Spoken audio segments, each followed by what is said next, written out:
We'll call the meeting to order to hear from witnesses on the Budget Implementation Act C-74. And in this round between 3:30 and 5, we have five witnesses, four witnesses, I guess, one from Vancouver on video. So we'll start with the Canadian Building Trade Unions. Mr. Blakey, floor is yours. Mr. Chairman, I think it would be only appropriate that the senior member of the Labour Movement, the president of our body, could speak first, and I'll follow up. I could make a comment on that senior member there, Robert. I mean in rank, not necessarily in Mr. age. Youssef would have probably a very good comeback back, so I'd better just settle with where I am. And not express your views on these matters. With the Canadian Labour Congress, then, Mr. Youssef, President. Thank you, sir. Chair, honourable members, good afternoon. First, on behalf of our 3 million members of the Canadian Labour Congress, I want to thank, of course, the committee for the opportunity to present our views on Bill C-74. We want to commend the government on 2 recent improvements to the working income tax, or the WITB, now renamed the Canada Workers Benefit, CWB. First of these improvements expand the WITB, of course, as part of the Canada Pension Plan enhancement. The second improvement, of course, is the proposed in Bill C-74. In total, there is nearly $1 billion annual investment coming into effect in 2019, will increase the maximum benefit and expand the number of workers who will receive these benefits. The government, of course, estimates that these enhancements will lift about 70,000 people out of poverty and encourage a greater labour market participation. We're also pleased that the Canada Revenue Agency will automatically, of course, enroll low-income tax filers who are eligible for the benefit. This will improve, of course, access to low-paid workers. The government, of course, estimates an additional 300,000 low-income workers will receive the CWB in 2019 tax year. We also have several recommendations, of course, to further improve the benefits. First, receiving EI benefits should not cause CWC benefit to be reduced. Currently, the CWB is gradually phased out based on the net income instead of earnings. This means that EI beneficiary can be eligible for the Canadian Workers Benefit. Workers have earned these benefits by paying in EI premiums, and their EI benefits should not be reduced. Their CWB benefits. Second, low-income workers should be able to get CWB more frequently through the year. Low-paid workers need CWB benefits periods on low or no earnings. However, only half the anticipated benefits can be paid in advance. In our view, the CWB should be changed so 100% of the expected benefit can be paid quarterly instead of having to wait for tax time. This would be similar to other transfers like the GST, of course, tax credit. Third, it is important to keep in mind that this is still a very modest benefit. In 2015, 1.2 million working-age Canadians receive the WITB benefit with an average annual benefit of only $807 per household. Many recipients of the benefits will continue to fall below the poverty line. More money should therefore be allocated to the Canada Workers Benefit to provide higher benefits and be phased out more slowly. We believe no worker in Canada should live in poverty. In particularly shameful, a full-time, full-year work earning maximum wage in Canada could be earning at or near the poverty line. This leads to my final point. The CWB alone is simply not enough. It must be part of a broader toolkit to eliminate working poverty in Canada. As the 2018 budget noted, over the past 40 years, lower and middle income workers have their wage prospect stalled, while the CWB remains essential. Therefore, we must strengthen wage and workplace standards and combat precarious work. This should take into a three-pronged approach. First, we need to strengthen the labor standards of the Canada Labour Code, which we hope we will do this year. This will include creation of a new federal minimum wage. A $15 federal minimum wage is long overdue. The federal government also should enact measures to ensure equal pay protection for part-time, temporary, and contract workers within the federal jurisdiction. And second, there is still a gap between the number of Canadians who want to join a union and the number of Canadians who are actually represented by a union. The best and the most effective way to rise wages and fight precarity is by giving these workers a voice in the workplace. This means strengthening the labor laws to enable workers to join a union. The third prong is simple. Tackle joblessness and unemployment and creating a decent job. The CLC urged the government to invest in a bold economic transition to a low-carbon economy. We have an historic opportunity to respond to the climate crisis and generate decent jobs, green jobs, through the ambitious program of clean energy investment, public transit, and of course, home and building retrofits. There are many job opportunities here, of course, waiting to be tapped. By reducing the labor market slack and addressing underemployment, wages will begin to rise. Finally, I want to say something about the improvement to the Canada pension in the Part 6 of this bill. The CL, of course, welcome these enhancements to the survivors' pension and other benefits. With respect to the child rearing and disability dropout, however, we believe the government hasn't properly researched the impact of women and workers with disability. So we therefore recommend the committee ask the Department of Finance to provide detailed modeling of the drop-in provision that's in the bill in regard to the CPP enhancement for the committee members. I want to thank the committee members, of course, for the opportunity to be here today, and I will answer any question the committee wishes to pose on behalf of the Congress. Thank you so much. Thank you very much, Mr. Youssef, and with you as well as Emily Norgang, Senior Researcher, I believe. Did you have anything further to add, Mr. Blakey? I do. Okay, you're away. Thank you. My name is Bob Blakely. It's my privilege to represent the 500,000 unionized construction workers in Canada. Construction is 14% of Canada's GDP and 8% of all direct employment. We maintain a building stock of worth about $1 trillion.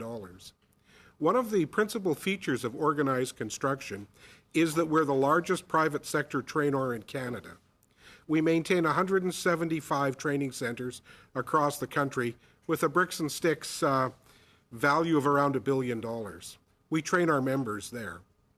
We expend somewhere between $300 and $350 million a year on pre-apprenticeship training, safety training, apprenticeship, graduate level training, upgrading, and new technologies.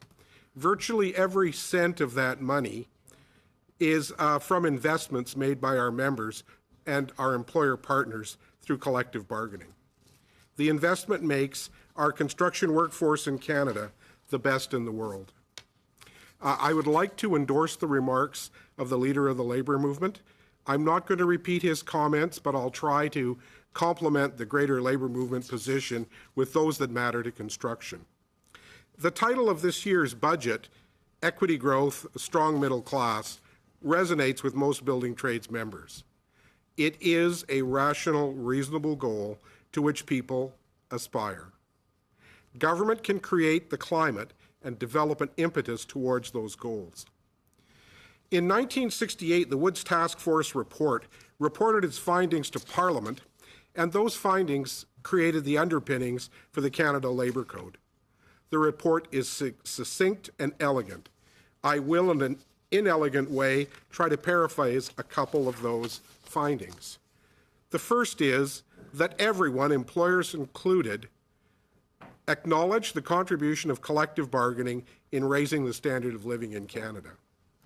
The committee had an interesting counterintuitive finding that unionization is a great thing as long as it's in somebody else's business. I don't need one in mine. Not much has changed since the Woods Task Force. Government needs to be value-based in how we deal with these sorts of things and to express support for collective bargaining. The Canada Labour Code contains a preamble that stresses promotion of common well-being through encouraging collective bargaining, recognizing collective bargaining as the basis for effective labor relations. The preamble colors the legislation and encourages bargaining. It is not neutral in nature or in effect. Last year, the Government of Canada ratified ILO Convention 98, the right to organize and collective bargain. There is now only one industrialized country in the world that doesn't subscribe. And somehow I doubt that Donald Trump is going to be seized by an attack of conscience and fix this. Shortly put, collective bargaining creates better wages, better conditions, and a better organized workplace. The net effect of collective bargaining is a rising tide that floats all boats. In the construction business, the union rate is the benchmark.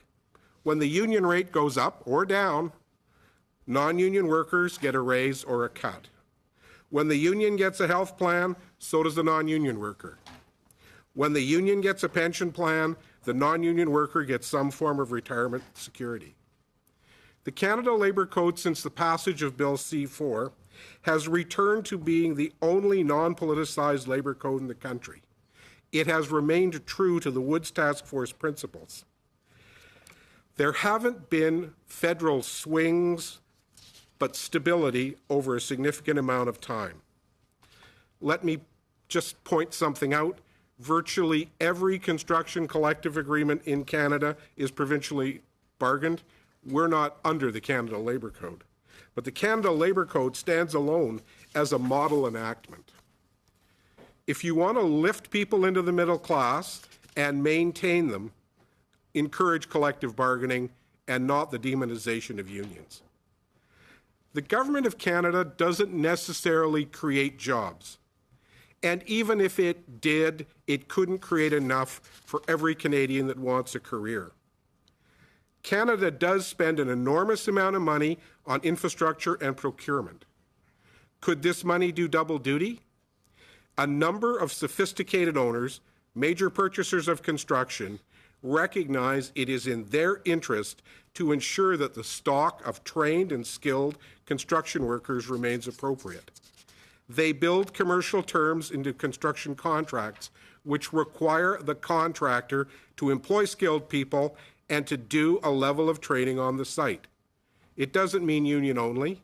We can negotiate our own deals, but it means using tax dollars to achieve other important social, fiscal, and occupational goals.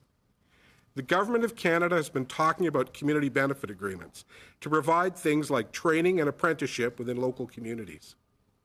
If you look at the survey done by BuildForce Canada, we are going to replace 250,000 people in the construction industry in the next 5 years. That means recruiting somewhat over 1 million because we only graduate about 49%. Much can be gained in the area of health and safety, quality, and the reduction of construction-related claims by having some sort of community benefits in an agreement and doing value construction matrix to evaluate tenders. Lowest bid does not equal lowest cost. Taking the lowest bid doesn't create value. Contractors aren't in business to lose money. If they submit a price that's too low, they'll try and make it up on the claim. Evaluate the bids going in. Community benefit agreements provide support for communities and government by getting people apprenticeship ready. The little understood fact is that success in the construction trades isn't easy. It takes the same level of intellect to complete a skilled trades apprenticeship as it does to get a university degree. Supports to groups like women, good job on the apprenticeship grant for women and women in construction. Veterans, positive changes in this budget. Indigenous people, the Innu IBW Legacy Project. Good Canadians, and getting our kids out of the basement where they're playing video games and into real careers are laudable goals. Some of our programs like Build Together, which will double the number of women in organized construction, and Helmets to Hard Hats will create careers. We build Canada's infrastructure, And what we do builds the middle class. We lift people into that little middle class by a hand up. We provide them with an opportunity for a meaningful career. The Canadian Worker Benefit does that, but we need to do more. The building trades is prepared to partner with you in this regard because you need to get a return on investment for what you've made, some real investments in the construction workforce, the supports to women in the trades, pre-apprenticeship, and the Union Center Training Center Infrastructure Program. Let me close by asking you to support lifting people into the middle class and maintaining them there. It takes conscious thought to ensure that the climate to build better careers and to provide vehicles like community benefit agreements will ensure better results. I would be most pleased to respond to any questions you may have. Merci beaucoup. Thank you very much, Mr. Blakey. Then turning to video conference from Vancouver, Diane Gibson, Canadians for Tax Fairness. Welcome, Diane. The floor is yours. Thank you very much. Canadians for Tax Fairness, many of you are already familiar with, advocates for fair and progressive tax policies aimed at building a strong, sustainable economy, reducing inequality, and ensuring adequate funding for quality public services that Canadians both need and want. In this budget 2018, there are many steps forward. Some of the speakers have already spoken to, the working income tax benefit action to tackle the gender gap and others. We at Canadians for Tax Fairness have particularly applauded the Liberal government's efforts to close unfair tax loopholes related to private by closing other unfair loopholes such as the stock option deduction, capital gains exemption, business entertainment tax deduction, and others. Further, in the budget, we again applaud action taken on trusts and banks in terms of loopholes, but real action is needed on tax havens where corporations and the wealthy are able to avoid paying their fair share. Examples include an economic substance rule. There are four really important reasons why Canadians for Tax Fairness is pushing for the government to go further on closing loopholes and other forms of tax fairness. The first is that Canadians want action. Poll after poll for years has shown that Canadians are deeply concerned with inequality and bias in the tax system and want action on tax fairness. This includes polls from Angus Reid, Ecos, Main Street, Environics, and others. Even after the pointed campaign against the private corporation tax reforms in last fall's consultations, Canadians still supported the proposals more than opposed them.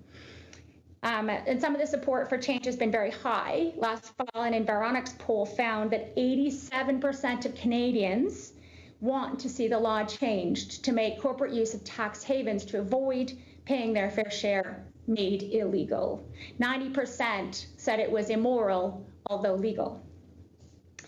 The second major reason that we want to see more ambitious change on tax fairness is that Canada is in the bottom third of OECD countries for what we collect in taxes as a percentage of our GDP, and the same for our social spending. We languish well behind other developed countries. The government has been seeing criticism with the gender and anti-poverty measures in this budget as being tepid, from childcare to pharmacare and pension security and safe drinking water. Infrastructure and programs that Canadians need and want are being underfunded due to inadequate revenues. And we are already running a deficit at current programs. As the resource transition around climate change and the new technological change impact our economy with automation, we will need more, not less, social spending. The third major reason we're advocating a more ambitious agenda on closing loopholes and tax reforms is that inequality is dragging down our economic growth and impacting on the well-being of everyone. Research shows, of course, that not just the low income, but the wealthy also suffer from education outcomes through health in less equal societies. On the economy side, the International Monetary Fund, the OECD, and others have determined that the current level of inequality in countries like Canada is negatively impacting on economic growth. Surveys have found that factors inhibiting the ability of small businesses to increase their sales and production insufficient domestic demand, not tax rates, but lack of purchasing power by Canadians. Investing in social programs is an important way to boost consumer demand. I have a great example with regards to Norway. They saved their oil and gas revenues and put it into a fund, which they converted to a pension fund. So when the financial crisis hit, Norway had the shallowest dip, exited the soonest, with the highest consumer confidence in the OECD. So what we see is that pension security and broader programs and broader coverage for pharmacare, childcare, and other social programs stabilized their economy and built that consumer confidence. Of course, they also have a higher tax to GDP ratio than Canada. The fourth reason that we need a more ambitious plan on loopholes is that they're very unfair. Even as structured in the 2018 budget, and the government did proceed with closing some of those loopholes, but as modified, they still disproportionately benefit the wealthy. The threshold, as an example, for the small business deduction for passive investment starts at $50,000, which is an estimated $1 million in assets at 5% return, and fades out at $3 million. For comparison, net assets held by Canadian families was $259,000 in 2016. A third of that is housing, much of which is in overheated markets. That potentially means that number is inflated. Also, by comparison, median individual income was just $27,000, and the maximum for RSPs was in the $26,000 range. So those loopholes, as restructured in budget 2018, are out of reach for most Canadians. Some would argue that these boutique tax preferences are compensation for the risks business owners take. You know, they haven't got their pensions, sick leave, maternity leave.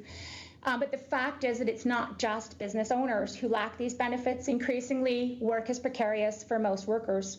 Most private sector workers lack a pension and increasingly are being forced into precarious work arrangements where they have no benefits, no sick leave, no maternity leave, no EI, no CPP, no paid vacations. And they're not getting more compensation for this shift of risk. They're getting less. Automation is predicted to make this situation much worse, and inequality, economic security, and precariousness are driving the rise of extremism and authoritarianism. The solution to what is fast becoming the overarching crisis of our time is not boutique tax treatment for a small portion of privileged Canadians, but to provide universal childcare, sick leave, pension programs that will be available to all workers, and low-income businesses owners who are falling through the cracks. For this, the polling shows that Canadians want to see much more aggressive action on closing unfair loopholes and shutting down tax haven use, and having a much more progressive tax system. Thank you, and I'll answer any questions the committee may have. Thank you, Ms. Gibson. We'll go to questions after we hear from Mr. Ball. With the Chartered Professional Accountants of Canada, Bruce Ball, Vice President, Taxation. Welcome, Mr. Ball. Thank you, Mr. Chair and members of the committee. As mentioned, my name is Bruce Ball. I'm Vice President of Tax for the Chartered Professional Accountants of Canada, known as CPA Canada. CPA Canada is one of the largest national accounting organizations in the world, representing more than 210,000 members. Created through unification of the three legacy designations, CPA Canada is celebrating 5 years of serving the profession, advocating in the public interest, and supporting the setting of accounting, auditing, and assurance standards. I'll focus my comments today on the amendments of the Income Tax Act in Part 1 of Bill C-74. In particular, I wanted to address three important points. The first one being the outstanding issues that remain with the private company tax measures, the impact of the recent U.S. tax changes on Canada's competitiveness, and the need to review Canada's tax system to address these matters and other matters related to competitiveness, simplicity, fairness, and efficiency. Starting with the private company measures, as you're well aware, the Finance Minister's initial proposals to change the tax provisions for Canadian-controlled private corporations were met with considerable criticism. The minister and his department have listened and acted. The provisions laid out in Budget 2018 and the bill are much improved. However, there are still aspects in need of further improvement. In particular, the new legislation around the tax on split income is still complex, difficult to read and interpret, and challenging for business owners and practitioners to apply. A general exemption for spouses would go a long way to simplifying the measures and is highly recommended. The Joint Committee on Taxation of the Canadian Bar Association and CPA Canada also made some suggestions to further clarify the rules, which we think should be considered. The Joint Committee's suggestions are rather technical, so I won't go into the details here, but if there are particular questions, I'd be happy to address them. Though not yet legislated, the changes to the tax on split income are set to take effect on January 1st, 2018. We're still suggesting that to look at deferring the changes to January 2019 to allow more time for consultation and further refinement, because we still think the rules can be improved. On competitiveness, on the matter of the U.S. tax reforms, no matter what we think about them, they are a game changer for Canada. Budget 2018 announced that Finance Canada would conduct a detailed analysis of the U.S. federal tax reforms, and this is good news. But this process does have to have a sense of urgency to it. Canada's competitiveness depends on it. In the most recent CPA Canada Business Monitor survey, 2/3 of Canadian business leaders report that Canada is now a less competitive place to invest and do business versus the United States, compared with 1 year ago. The minister says he does not believe that the corporate tax rate is the problem, and we agree. The issue is competitiveness, and competitiveness can be affected by a number of different factors. The tax system as a whole, not just tax rates, is a fundamental part of creating a competitive business environment. And this brings me to my third point, a comprehensive tax review. To ensure Canada has the most competitive, fair, simple, and efficient tax system possible, it's time for a review of the tax system. You've heard me make this argument before, but each time I appear before this committee, the rationale becomes stronger and more urgent. Tax reform will involve broad consultation, and it'll involve looking at the tax system more holistically, not just from the perspective of business competitiveness. The process will be worth it. It'll lead to a better, more long-term approach to fixing Canada's tax problems. While the U.S. tax changes demonstrate the need to address Canada's tax system, the controversy around the proposed CCPC tax changes also illustrate why a holistic approach is preferable to incremental changes. The Advisory Council on Economic Growth also recommended addressing competitiveness challenges in Canada's tax system.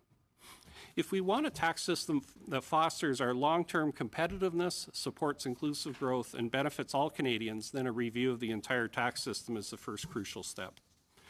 Thank you very much for the opportunity to appear before the committee, and I'll be happy to answer questions. Thank you very much, Mr. Ball. We'll turn to questions, and I would just say to the witnesses that if you want to add something, just raise your hand. Although a question may be directed to another individual. It's especially important for you, Ms. Gibson, that you don't get overlooked because you're on TV here, not here.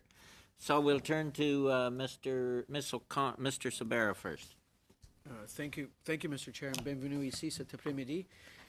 Welcome here this afternoon. My first question, I'll try to spread the wealth around. To the Canadian Labour Congress, Mr. Hussain, or to Emily. We haven't had an a substantial update or meaningful update to the Canadian Labour Code in many, many years. I think it's long overdue. If we could, you referenced 2 or 3 changes that you'd like to see or like to suggest, and I know a lot of stakeholders will be interested in that. With reference to the industries that the Canadian Labour Code applies to, the ones that are governed under federal legislation, where could we go that would both ensure the competitiveness of the industries that we're looking at, whether it's transportation or telecommunications or the banks, with improving benefits and the rights of middle-class workers?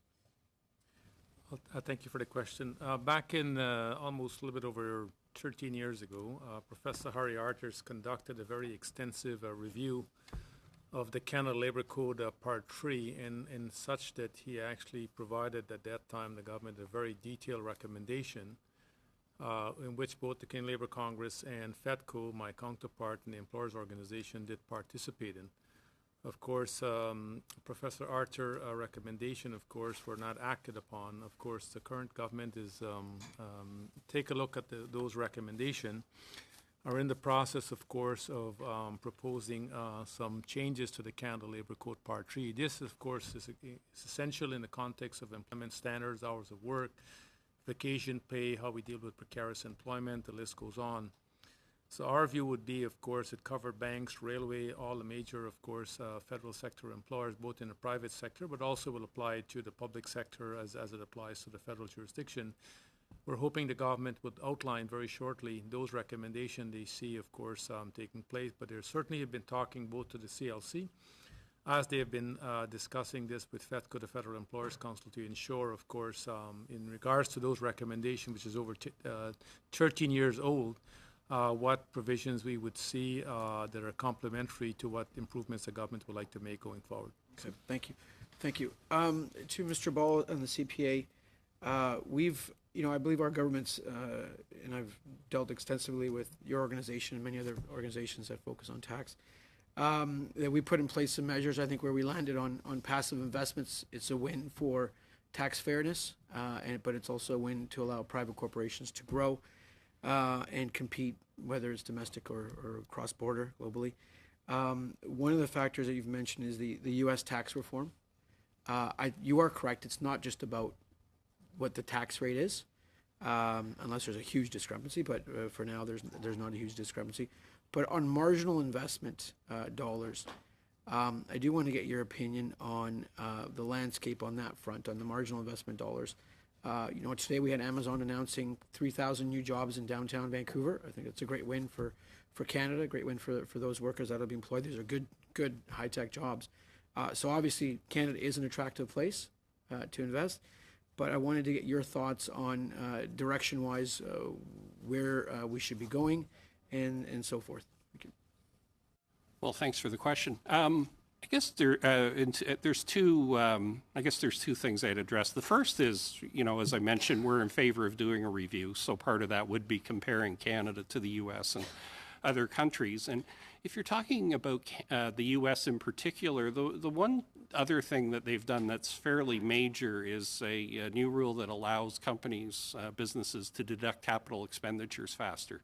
And that is one of the concerns as well.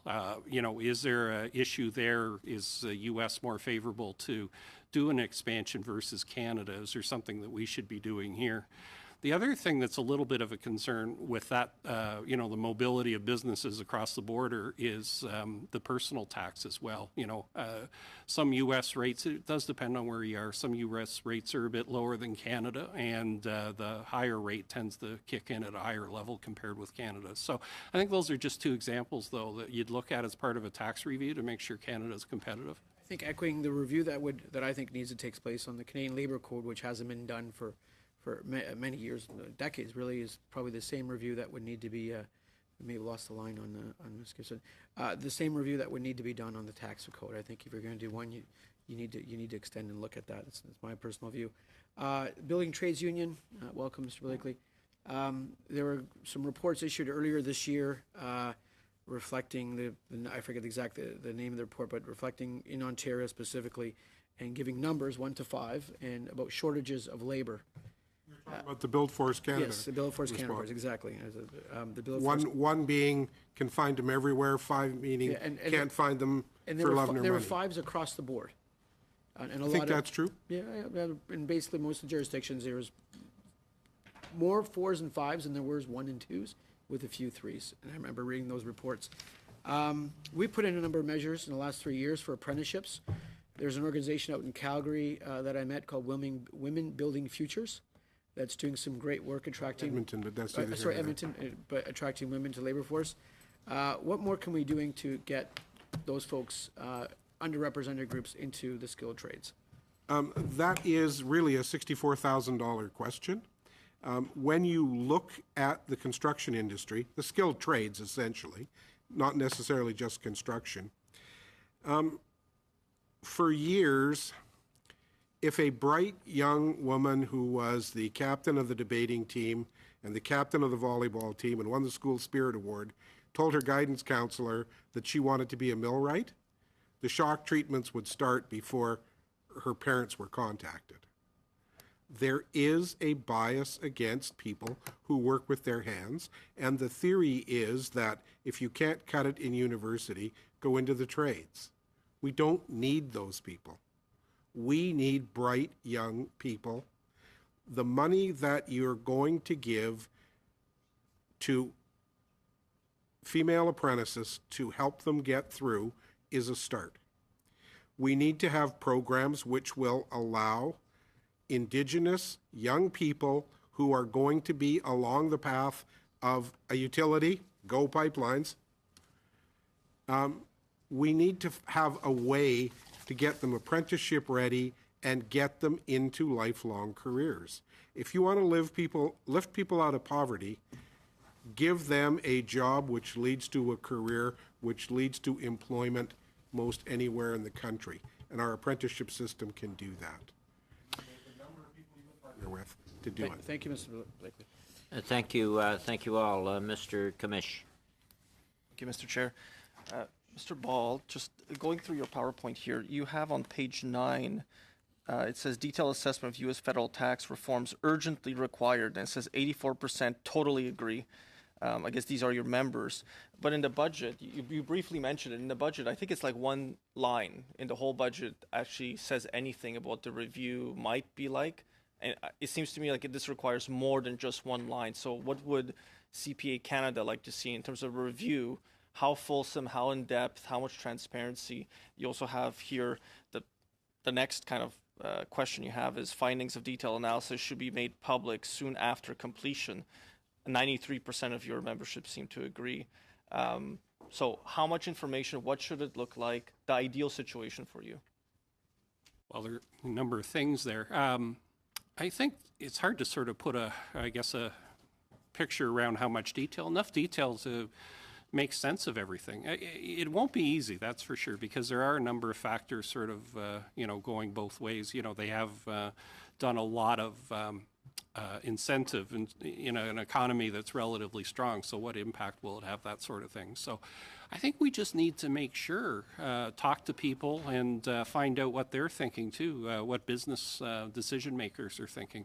The other thing I will say is it does appear that the momentum around this in terms of the government is picking up. I've had discussions with the Department of Finance, and they do want to talk to us in more detail to find out what our views are in terms of CPA Canada and what's important. So I think it might have got off to a bit of a slow start with the one-liner in the budget, but it does seem to be picking up some momentum. So just on that, because this whole debate in the United States started, if not years ago, at least as throwaway lines from the president.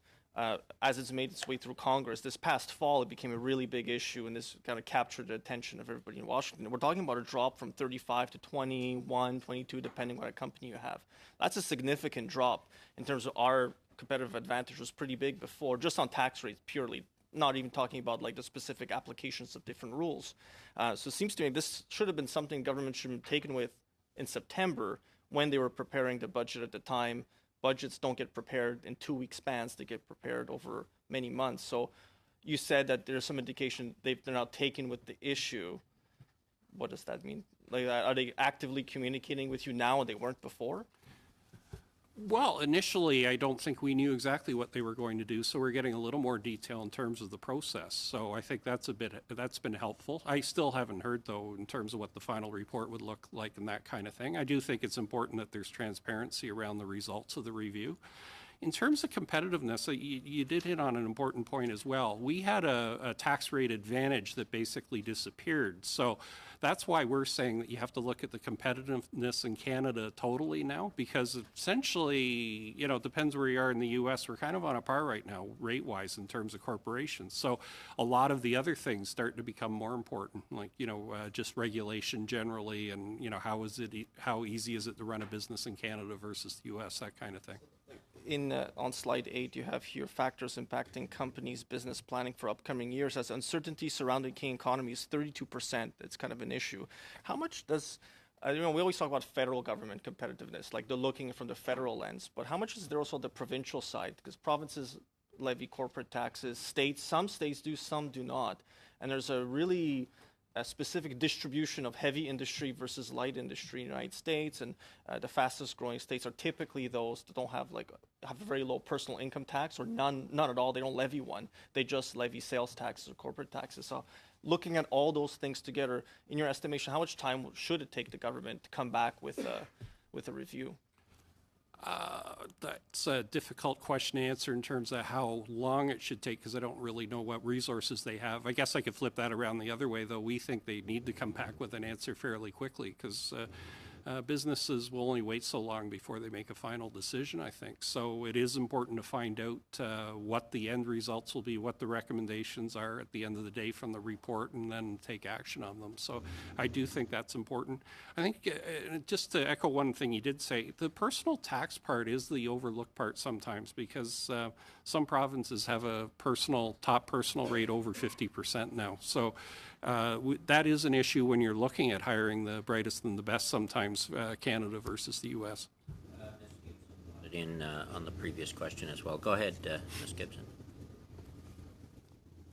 Ms. Gibson, go ahead. Oh, great. Thank you. I just wanted to add that when we're talking about competitiveness, it's really important to recognize that our healthcare system provides a massive competitive advantages for businesses.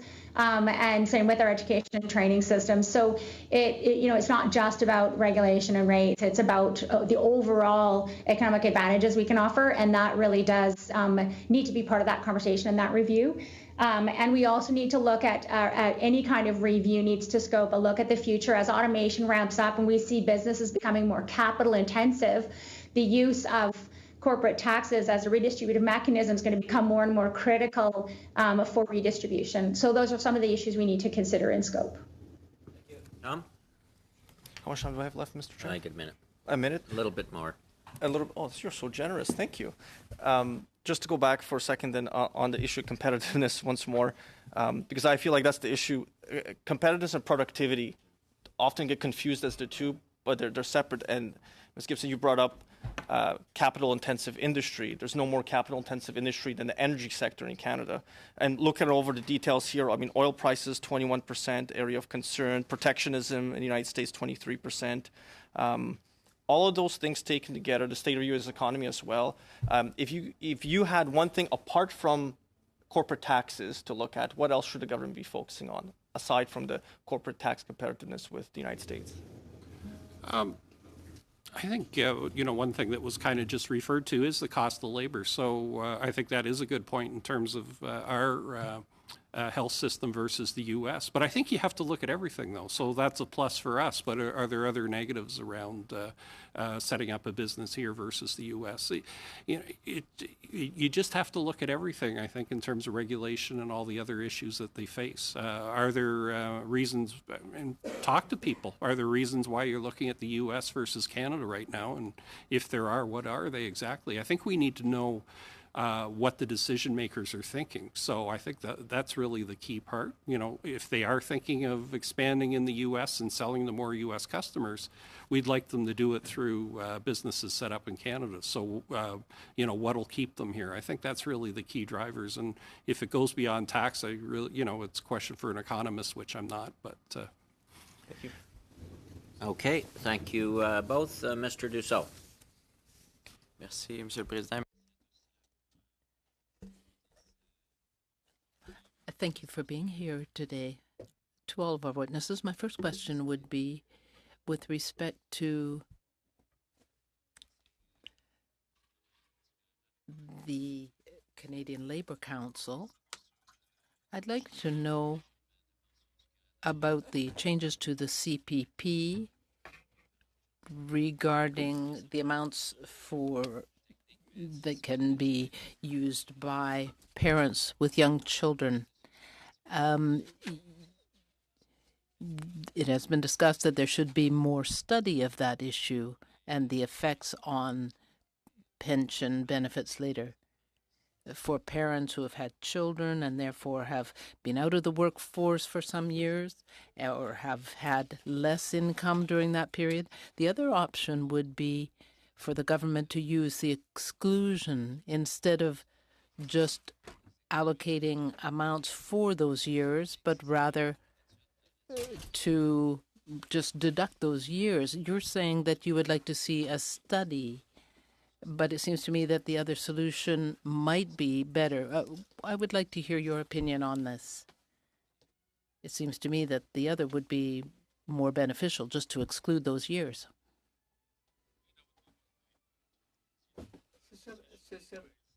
The finance minister had met in 2016 and agreed to the enhancement. And of course, over time, when the government finally tabled the legislation for the enhancement, what we were able to determine both the dropout period, both for women, child-rearing years, and disability was not included in the provisions. And of course, once it was alerted to the finance department, the government did work with the provinces because you need to have the agreement as to how we're going to deal with this anomaly. What they did say, they've come up with a new proposal. It's called drop-in, not drop-out. And we are still, of course, slightly skeptical that it will give the same benefit as the dropout provision was under the current CPP provision.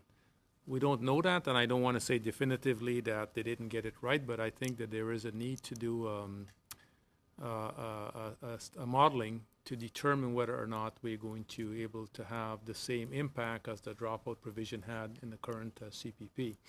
The worry, of course, is that you don't want women who are rearing children to be disadvantaged, no fault of their own. We did, of course, end this discrimination from the previous CPP, and I think, was a good thing for us to do, as also we did do it for disability. And I think in the context of going forward, doing a modeling to show what the new provisions, how it would, of course, impact on this particular drop-in provision would be very important, because I think there is an expectation both in terms of women, but including those who might be affected by disability, that they're not going to be disadvantaged. And if the modeling should show there's a problem, we'll have to figure out how we can discuss this with the province to get it addressed. Of course, had we agreed to keeping the old model, it would have been much easier, I think, at the end to do. But of course, as you know, this is a benefit that will take effect starting next year. And of course, they're hoping, based on the increase in the rate that worker will be paying and employer would be paying, there's enough flexibility within the rate to cover the drop-in period. We are not certain of that in the Congress, and that's why we've raised this issue. Merci pour les clarifications. On va essayer d'avoir justement. Thank you for that clarification.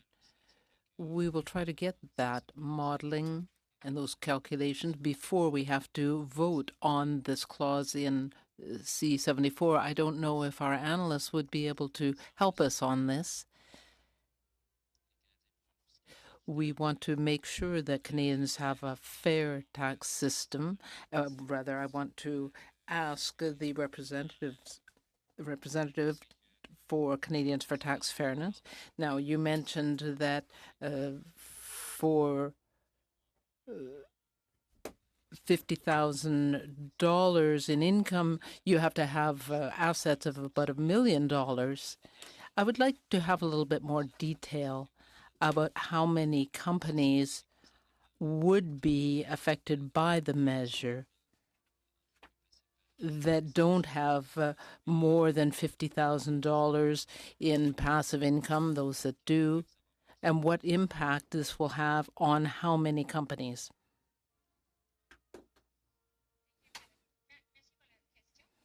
Thank you for that question. I'm going to answer in English. My understanding is that it's 3% of businesses, about 750,000 that are impacted, so relatively small.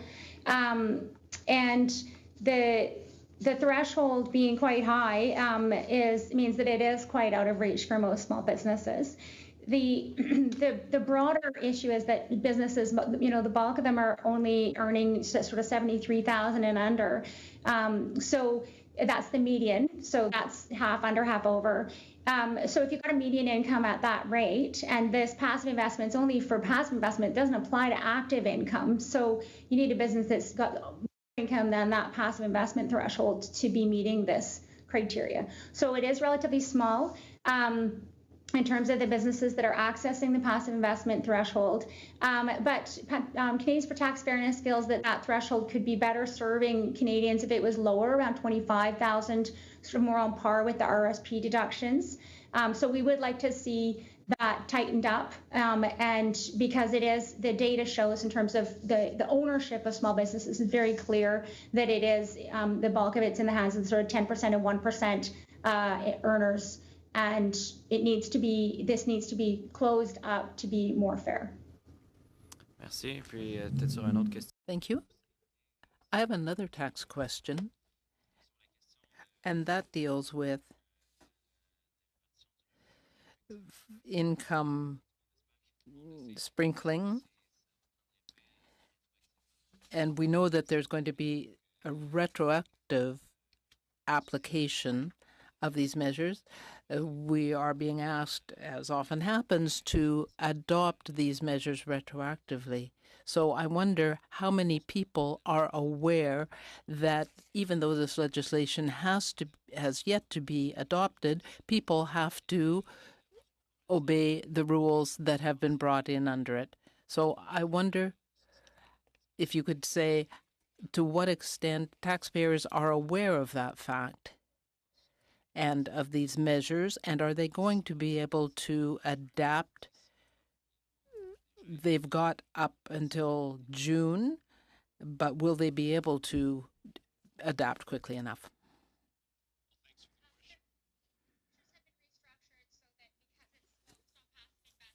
Not active. They've been restructured to modify, to address some of those issues around being retroactive. I can't speak to how aware businesses are and how well they can respond, but just to say that majority of small businesses will not be impacted by these changes. So the ones that are going to be impacted are particularly wealthy and well-advantaged businesses and individuals. So the concern is really more about how do we make sure that this is structured in a way that's more fair and not about the impact it's going to have, because that has been already mitigated by the restructuring of these proposals, and it's a very small portion of fairly privileged businesses. And I believe Mr. Ball wanted in as well. Go ahead, Sure, Mr. Ball. thank you. I actually have to disagree a little bit about who's affected. The way the rules are drafted, everybody's affected, and then you have to figure out whether you get an exception or not. So any company that pays a dividend to, any family-owned business that pays a dividend to a family member is affected by the rules. So the issue is either the dividend, or are you eligible for an exception, or is the dividend reasonable? So one of our big concerns is the complexity around it, and one of the joint committee observations was it was drafted from the point of view that everybody's in unless you can find an exception. So that was one of the joint committee's major concerns, and mine as well. And I think the other aspect you hit on was how much do people understand, and will they, and I think the natural follow-up is, will they follow the rules? And that's the concern around complex tax rules, is whether people will comply. Well, first, will they understand them, and then will they actually comply with them? So that's our concern really around the tax on split income. It is very complex. I think it is broad in terms of who it applies to, and then you have to find an exception, or you have to meet the reasonability test. Thank you all. Mr. McLeod. Thank you, Mr. Chairman, and thank you to the presenters today. I wanted to ask a question to Canadian Labour Congress, first of all. I saw your site where you listed in 2017 all your wish list of what you wanted to see in the budget. And I was very pleasantly surprised to see that you had put a bullet in there for Indigenous justice and reconciliation. And when I looked for it in 2018, I can't find it. It seems to have faded, and unless it's buried in there someplace. But why would Canadian Labour Congress include murdered and missing women and those issues in their list of what they wanted to see funded in the budget? Well, for many reasons. The first we'll start is about we want an equal society for all, not just for our members. And our members also include a lot of Aboriginal First Nation members across this country. They are part of our labor movement, and equally so, whatever issues they bring to us. You'd be surprised at the debate we had at our most recent convention a year ago on all these issues. As a matter of fact, CLC convention going back long before this was a mainstream topic about the missing and murdered Aboriginal inquiry, we were debating at our convention. It's probably one of the loudest issues that we took on, and for the simple reason, we need to have answers to these complex questions, what happened and how we can improve the justice system in this country. And of course, the commitment that the Prime Minister made in regard to how we are going to reconcile our relationship with First Nation has got to start with economic justice and social justice. Without that, we're never going to reconcile anything. If we were giving First Nation people their due in regard to how we develop the resources in this country, we would not be in the kind of conditions we're in today, whether it's on drinking water or housing or education. And I think fundamentally as an organization, we always see this as fundamental to the work that we do, but fundamentally about what the kind of Canada we want to live in. So that's very fundamental for us. And on a broader question, I think that I think we also have a membership that's very broad right across this country. And there's an expectation that we don't simply advocate for our self-interest, we advocate for all Canadians. And First Nations is right there on the top of our mind as we work to make this country a better place for all Canadians. Well, it's certainly happy to see that discussion's taken place within your organization. And I totally agree that if we're going to talk about reconciliation, economic reconciliation has to be part of that. I have another question regarding some of your positions on financing of infrastructure. And you talk about the preference of having public financing versus P3 type of financing. In the Northwest Territories, we've used it on a couple of occasions now. We are facing a huge infrastructure deficit, and it's the only mechanism that we have at our disposal, and it's worked quite well. We are looking at building a road to the Wati community, and as we do that, that'll open up the opportunity for a gold mine. And so I'm just wondering, why not have all the players have a little bit of risk sharing versus just trying to get the government to pay all of it? You know, there are some differences in our movement on this. It's not uniform. Even here. Yeah, even my good friend beside me here. That we're not monolithic, but most of our evidence has been based on all of the studies has been done looking at pre-tree experience and the cost of it over the long term. And what we have determined, while there may be a short-term gain by getting others to be partners, the long-term, of course, administration of a project after it's been built by public-private partnership, it costs more at the end. And we've looked at this, and we can provide you with those studies to document this. But again, our movement is not monolithic. We have difference of opinion. We respect that difference of opinion. Certainly, as the President of Congress, I'm here to tell you that that's been our view to a large extent. But the building trades, of course, my colleagues in the building trades will tell you, they're always partnering when there's an opportunity to build in this country. If they're asked to partner, they will partner without any hesitation. And they build good union-made projects in this country that serve a lifetime, but they think that, you know, if there's an opportunity, they'll take advantage. I'll let my buddy speak for himself and the building trades. I do have a separate question, if I got some time left. And we certainly are looking at, you know, creative ways of getting financing. And so when we've seen the infrastructure bank concept come forward, we're quite excited over it. I think it's going to help us. But I do have a question for building trades, because I see in your priorities you mentioned the Indigenous population, And we have a huge employment issue in our communities right across the west and into the north. We probably have over 150,000 people, Indigenous people, that are sitting in their communities that don't have jobs. And we still have that problem where a lot of the Indigenous people don't migrate to where the work is. So up to now, we haven't found solutions. What do you think should be included in that strategy to change that? You know, you really make a good point. We had successes with things like the Alliance Pipeline, getting a crew of people. We got them up to speed. They were working. Everything was great. The job ended, and we had another job down the road, and people didn't want to go. We hadn't thought through it. If you looked at things like the proposed Energy East pipeline, there would have been 165 pumping stations along the way. It's a mega project in and of itself. There's a pumping station every 50 miles.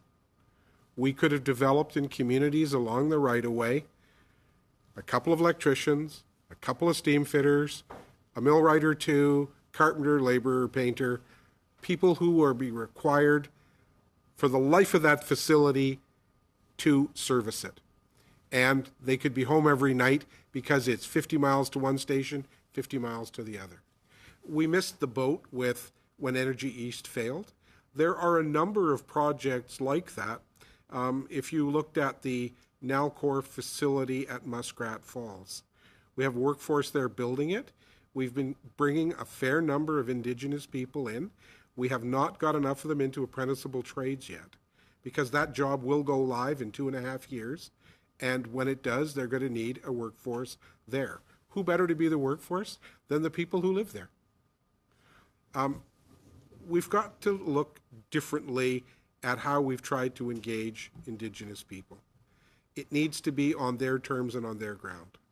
And I mentioned the Innu IBW Legacy Project that is going on in Newfoundland and Labrador now, to try and make certain that when the construction's done at Muskrat Falls and the construction hopefully goes on at Gull Island, that the people who live there will be front and center in doing the work and having a career. Thank you. All. Turning to Mr. Albas. Thank you, Mr. Chair, and I just want to thank all of our witnesses here today for the work you do for your organizations, but also for helping Canadians through helping this committee. I'll start with Mr. Ball. Mr. Ball, most of the presentation that I saw here today was more based on the competitiveness, and if there's time, I'd like to address that. But you've written, I should say, probably maybe not you, or maybe in a group effort, have written in regards to some concerns over the overly broad provisions in relation to TASI. So, for example, how there may be cases where someone inadvertently, and you do raise the point, I think, in the letter I'm speaking to, that unless someone has sophisticated or access to sophisticated advice, these rules may or may not apply. And so people that, who maybe have traditionally used the tax on split income rules may be ineligible because of the overly broad provisions. But there may be cases like, for example, in here there's the example of a hairdresser, where a hairdresser sells 10% of her business, 10.1% of her business is retail, selling shampoo and supplies and whatnot. She may be considered an excluded business versus someone who doesn't. And again, if you have two hairdressers side by side or across from each other competing, that gives one an advantage the other one doesn't have. Could you maybe just speak a little bit in regards to the differences and how some of the lack of definitions in these amendments may lead to some unforeseen consequences? Sure. Maybe just to expand a bit on the example there. So one of the exceptions is a 10% test. So if you own, and there's parts of it, but if you own more than 10%, then you votes and value, then you're not subject to the rules. But the problem is that rule doesn't apply where more than 90% of the income is from services. So we did feel that was overly broad. We know that there are certain service businesses perhaps where the family members aren't that involved, but there are lots where they could be. And We really think that the rules should be clearer, and that's part of the reason why we think they should still be deferred for a bit and think about it some more, because we do think it's possible to take some of that uncertainty out of it. So that'd be one situation. One of the other exceptions is if you work 20 hours a week. One of the concerns the Joint Committee had is if the business or if the corporation has two businesses, that 20-hour rule is in relation to each individual business that the corporation does. So again, we thought that rule could use some more work too. So it's, I think, just very complicated, and still there's some details I think that need to be considered some more. Now, you've also given the example in the letter. It talks about someone that deals in a family business that deals in raw land. May be excluded from this, but someone who does work to add value to that land, to prepare it and whatnot, it would not qualify. And so I guess to me, are there other provisions where there may be a step where someone is not getting these tax, or where you have an unlevel playing field where because of these differences? Yeah, and what the I think the issue you're alluding to as well is a business being run or not, and that's one of the other things that falls into this 90% test. Or there's some other crossover rules that are very technical as well that depend on whether you're running a business or not. And the issue we see with that is whether you were running a business or not was largely irrelevant in the tax system for the smaller businesses, because there were specific rules that brought in certain passive income unless you had more than 5 employees. And that test was very black and white. And again, now we're looking at a test where you have to figure out whether there's a business or not. And we're not sure that people have the kind of knowledge, tax owners and their tax advisors have the knowledge to determine, because it's gray sometimes, whether a business is actually being carried on in terms of that passive income. And you've also mentioned, I also have to say, the CFIB has asked about a transition year, because the documentation that's going to be required for this, CRA is not going to make these decisions lightly without asking for documentation. And so, given the fact that these rules took effect January 1st of this year, people may, who actually are working in the business maybe more than 20 hours, but it isn't being documented because that's the way they've always done it. So I think there's certainly some concerns there. Switching gears, in regards to the passive investment, obviously making the change to where a company, if they're bringing in a certain amount, no longer gets the small business deduction on the first $500,000. But where you have cases of intellectual property, and I've been speaking to people that are involved in creating franchises, where they actually hold that intellectual property in a separate corporation than from the operating of it. Now, they've raised concerns that they are going to be subject to a higher level of tax, and instead, I guess maybe they could look at holding some of those intellectual properties in places like the United States. Is there any concern also that some of this may be pushing some of our intellectual property, an area where many politicians from many different political stripes are worried that we don't seem to retain our intellectual property and grow it here in Canada as much as it could? Yeah, it's a difficult question to answer. I guess there's two layers to it. How's the intellectual property being used? Because if it's being used internally to generate business income, I'm not sure if there's an immediate concern or not. But I think, if you sell some intellectual property, though, and have a taxable capital gain over $50,000, that will impact, the ability to access the small business deduction. So, I personally, I think it makes the most sense to review all this, and as part of a tax review, look at the system as a whole. And that's our problem with the rules as they've been set up. It's not it's really to deal with the complexity and the interaction, and has everything been considered, and does it make sense overall? So, Okay, we're well over a couple of minutes. Ms. O'Connell. Thank you, Mr. Chair. Thank you all for coming. Mr. Youssef and Blakely, I just wanted to ask about some comments. Either of you can jump in, or both if you like.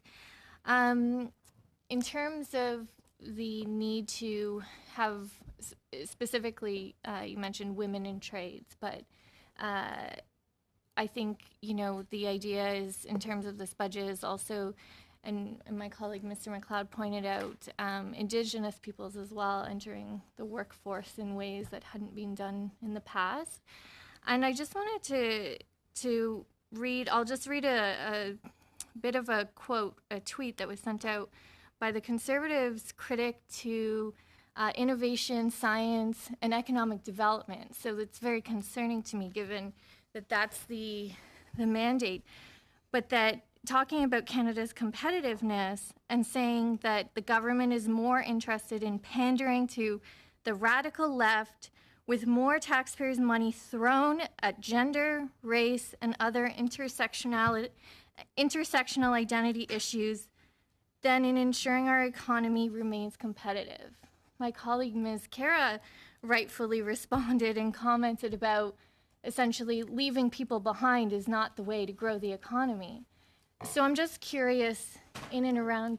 I do have a comment in respect of that. Okay, so I'll get to my question. So in regards to that comment, and specifically in trades, and you talked about having more women in trades in particular, if we don't start making investments to actually break some of the cycle in terms of traditional employment, whether it's for women, Indigenous peoples, persons with disabilities, then how will your industry grow? How will trades grow, and how will the economy grow without it? We simply won't. When I started, I'm a baby boomer. I know I look a lot younger than that, but when I started, it was farm boys and the captain of the football team. We had a male-dominated business, and we had people lined up out the door to get in. Every industry is now fishing in the same pool. The baby boom generation is leaving everywhere. If you look at the age pyramid, most developing countries have an age pyramid that goes like this. Ours goes like this. And it means we won't get the number of people that we will require to do the work if we don't have women, Indigenous people, new Canadians, and get my kid out of the basement and playing video games. That's what we've got to do. Quite simply, it is in our economic interest to ensure that all Canadians who want a meaningful career get one. Mr. Youssef? Yeah, I think, the reality is women represent 50% of the workforce today. 51. The reality is, if we're not going to address some of the systemic issues that have always plagued women's participation in the economy, we're not going to change the economy.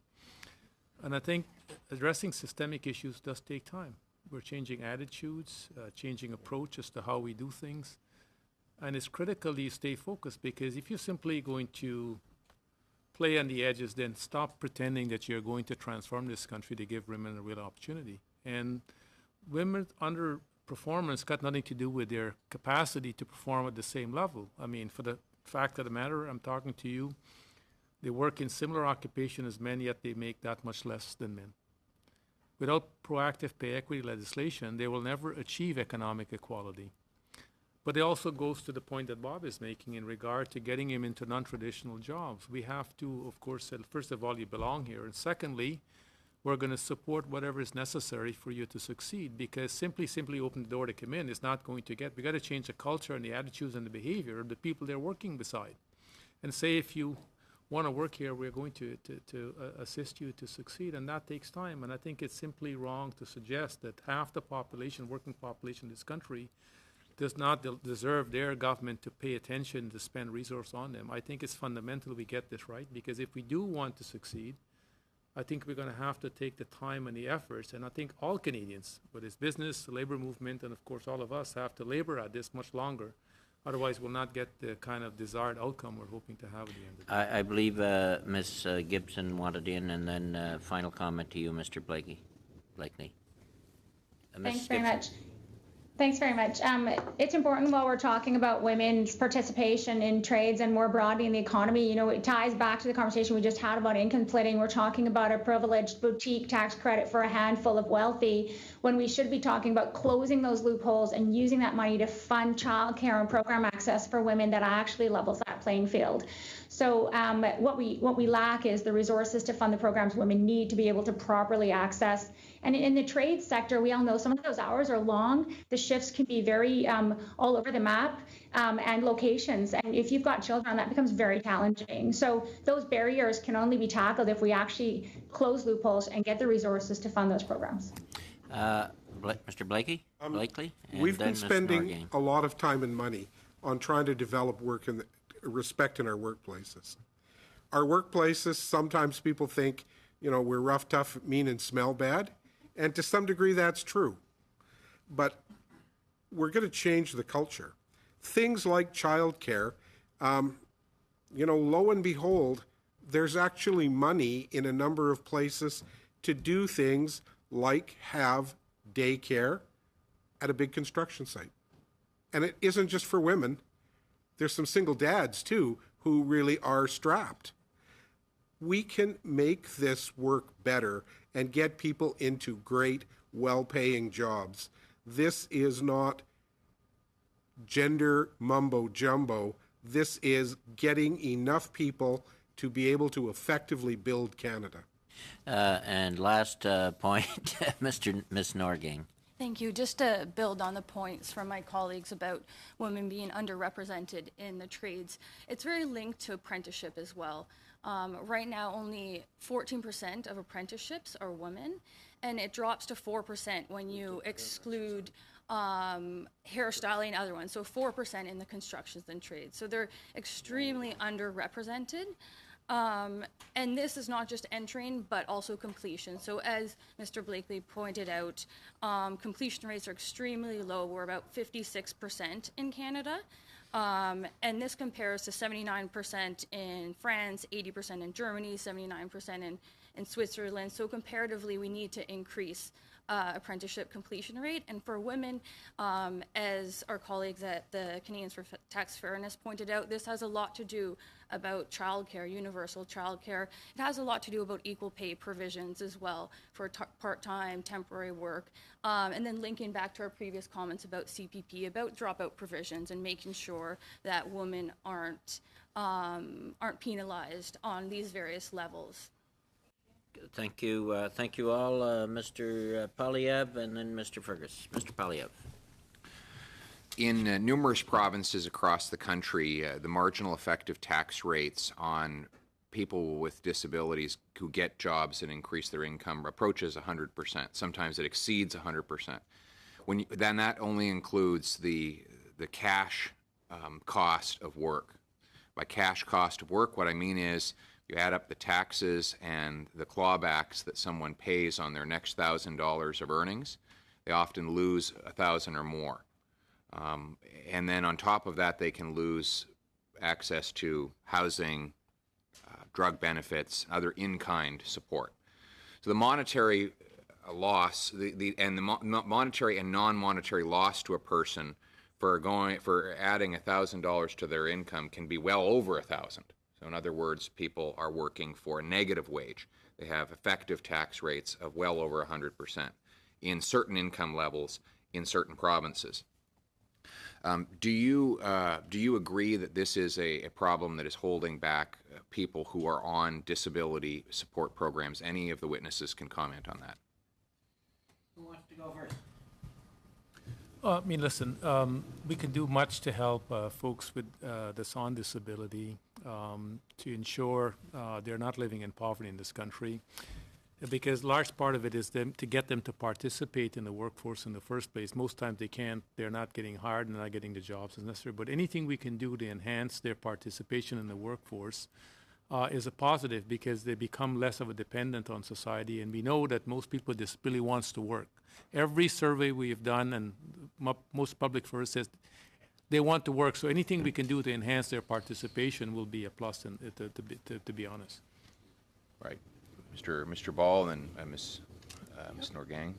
I think this, I don't have any specific answers, but I think it ties into our feeling that it's important to do a tax review, because part of it would be to do a review of all the tax expenditures, the tax benefits, to make sure they're actually meeting their goals. So that would be part of it, I think, to just make sure that the program is working properly. It isn't causing issues if it, for example, people not joining the workforce, that sort of thing. But I think it is important to make sure the tax expenditures are working properly. So I think that would be an important part of a review.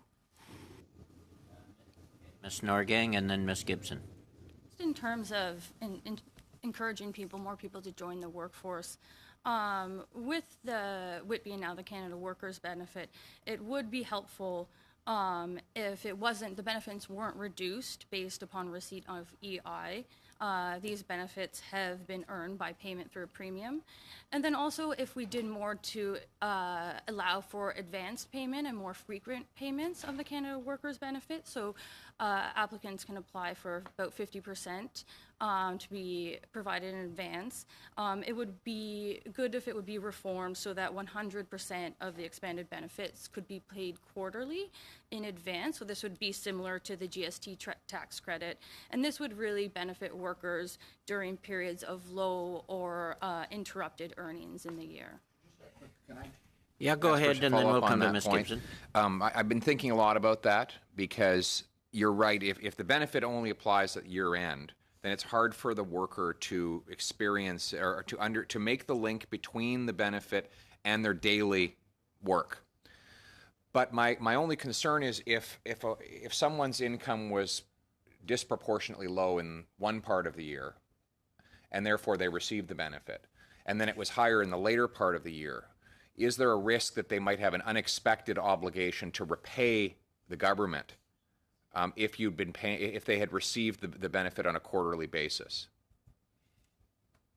I think, I was just going to say, just clarity in general around this would be helpful. And I think, again, it's a challenge to promote this benefit and what it means. So, again, it's only applicable to those who file their taxes, and we have to remember that some low-income earners don't even file their taxes to begin with. So there's a wide range of awareness that needs to go along with it. Yeah. No, I agree with your point. It would be good if we could make them more frequent. I'm just trying to ascertain how one could do that practically without, for example, providing a benefit early in a year when the income is low for the person, and then because they earn do a lot better in the last 5 months, say, of their tax year, they all of a sudden have an obligation to pay it back. And so I haven't sorted out in my mind how that would work, and I welcome your suggestions. I think there are some other witnesses that wanted to get on. Ms. Gibson wanted to come in on the original question. Go ahead, Ms. Gibson. Yeah, one of the big problems we have with our system, not just with the working income supplements, but with our income benefits programs, is that there's a concept of deserving and undeserving poor. And so if we could move away from that back to a place where there's a right to a dignified income when in need, and that we move to a living income for those folks, we would bypass a bunch of these problems. Because when you start means testing every little piece and you start forcing people to jump through a whole bunch of hoops to get a benefit, like selling off all their assets, we've put them into the place where they end up being further behind. So addressing this through moving to a non-stigmatized rights-based income would be a really important place for us to go more generally.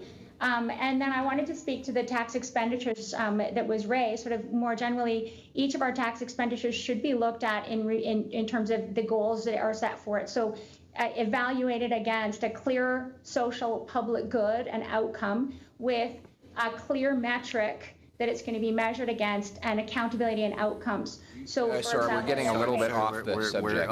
We're over time too. Just let Ms. Gibson finish, and then we'll go to Mr. Fergus. In this case, I'm making sure that there is clear tracking and evaluation of implications for those that are on the income would be a really critical part of the puzzle. Okay, just before I turn to Mr. Fergus, Mr. Ball, on your tax review, this is something that comes up a lot. In fact, this committee recommended a comprehensive tax review in a report to Parliament 2 years ago. We looked at it last year and it just kind of carried over.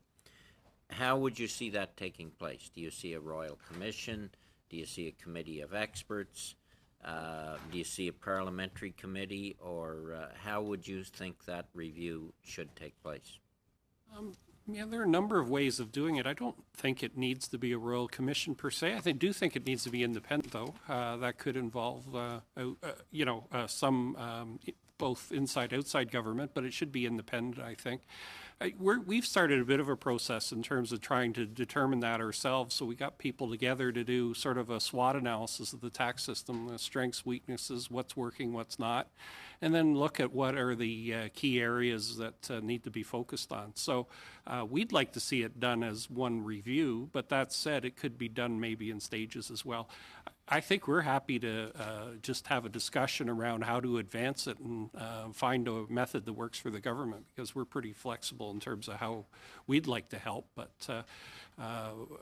so the format, like I say, a review of the whole system at the same time would be great, and we would like to have independent people involved, but it doesn't have to be Royal Commission. Thank you. That's helpful. There's be pre-budget consultations this fall. It might be a recommendation you want to make.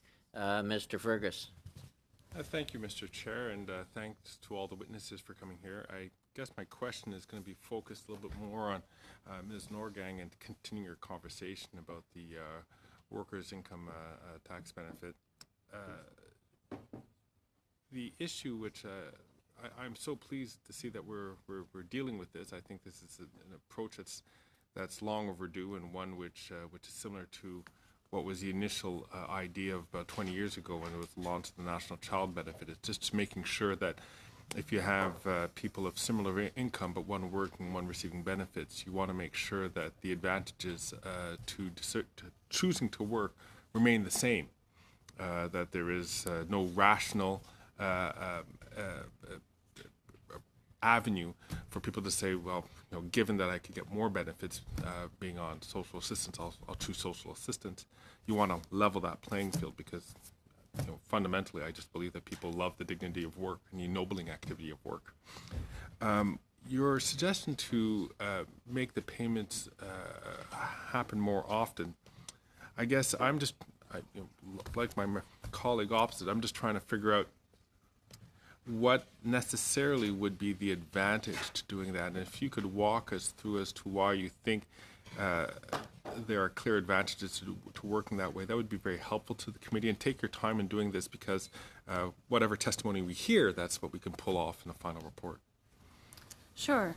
And I just want to start by giving the members here a sense of how big or small this benefit is. It is actually very meager, very modest in terms of other social transfers. So just to frame this, in 2015, 1.2 million working age Canadians received the benefit, and it was only an annual average of $807.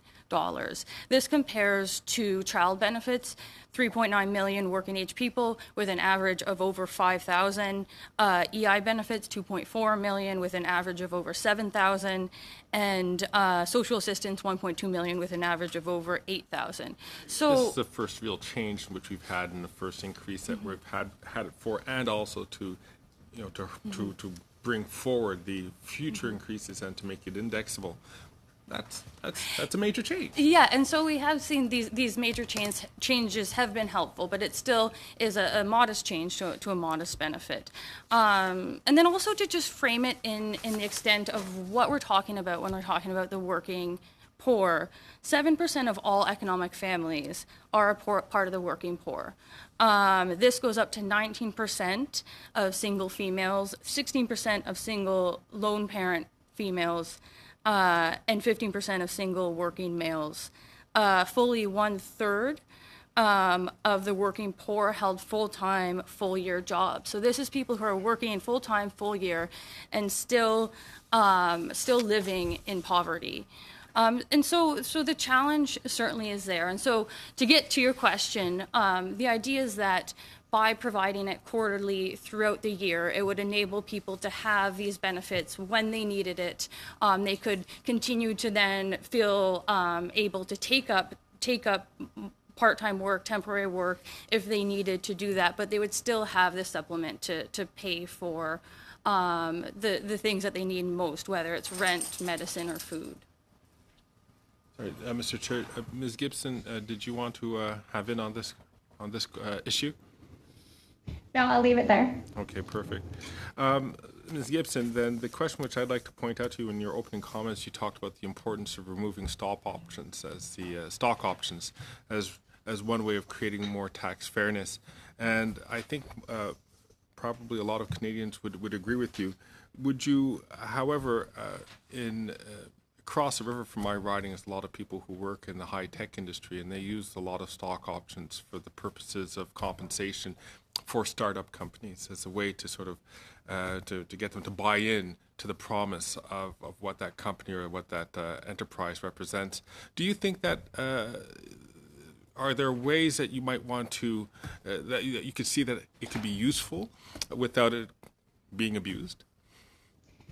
That's a great question because it applies to a lot of our tax expenditures. They're, as structured, a lot of them are fairly blunt instruments. So that one, for example, it's not specifically targeted to those in the tech industry that are in struggling startups. It's widely available to those who have the right thresholds. So if the goal, that's why I said earlier, if we're going to talk about tax expenditures, we need to tie it to a clear public goal and to have metrics and accountability for if it's meeting the goal or not. And we don't have any metrics that tell us whether or not those stock options are actually building tech companies or if they're actually being reinvested and whether those are highly successful companies or startups, whether those are multi-million-dollar CEOs or low-income tech workers. So first off, we need to ensure that all of our tax expenditures are structured in a way where we're clear on what the goal is. It's tied to a real public good, and there's metrics for actually measuring its effectiveness and transparently reporting to the public on how that money is being spent. And the other thing is, to some extent, that's risky if we've got struggling tech companies where the workers aren't being compensated adequately and they're relying on stock options that can actually exacerbate precariousness in a sector where a lot of workers are already highly precarious. And I know lots of tech workers that are really struggling. So it's not necessarily the best way to support struggling tech companies if it's being done on the back of precarious workers. And I would say that, our small income tax break is another place where, it's ostensibly to be creating jobs, but, half of the small businesses have 0 employees. So how targeted is that? It's not. So, generally we need to look at those instruments much more carefully. You seem to have a quick supplemental, Greg, did you? Well, we're running into our next panel's time, but there's only 4 witnesses there. Go ahead. I'll be very, very quick then. So then, am I hearing that there are you could see some use for this, but it would depend on what the goals of the public policy option goals were? So you wouldn't want to just throw the baby out with the bathwater. It's just that you would like to see this being more focused. Well, I would suggest that for any tax expenditure like this, we look at the public goal first. So if the public goal is to support struggling tech companies to get out of the gates in Canada, we look at what are the multiple tools, the whole toolbox that we have, and is that tax expenditure the best, most effective, and most cost-effective way for Canadians to support that?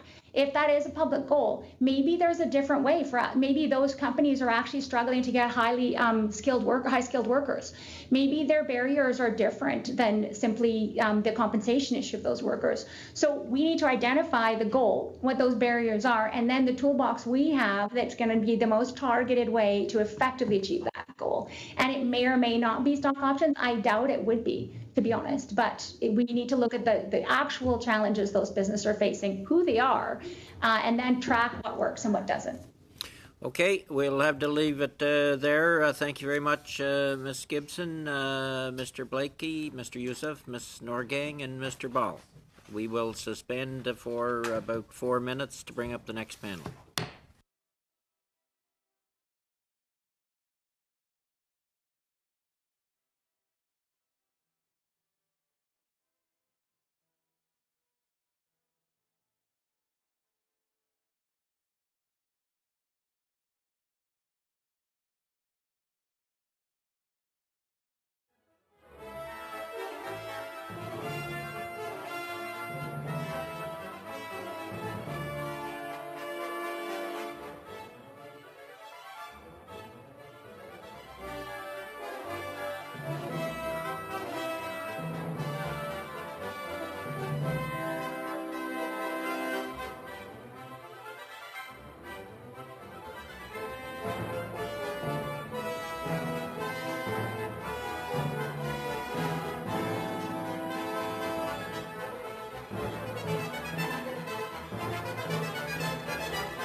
departments who are glad we are addressing the METC because I don't have to contact them anymore.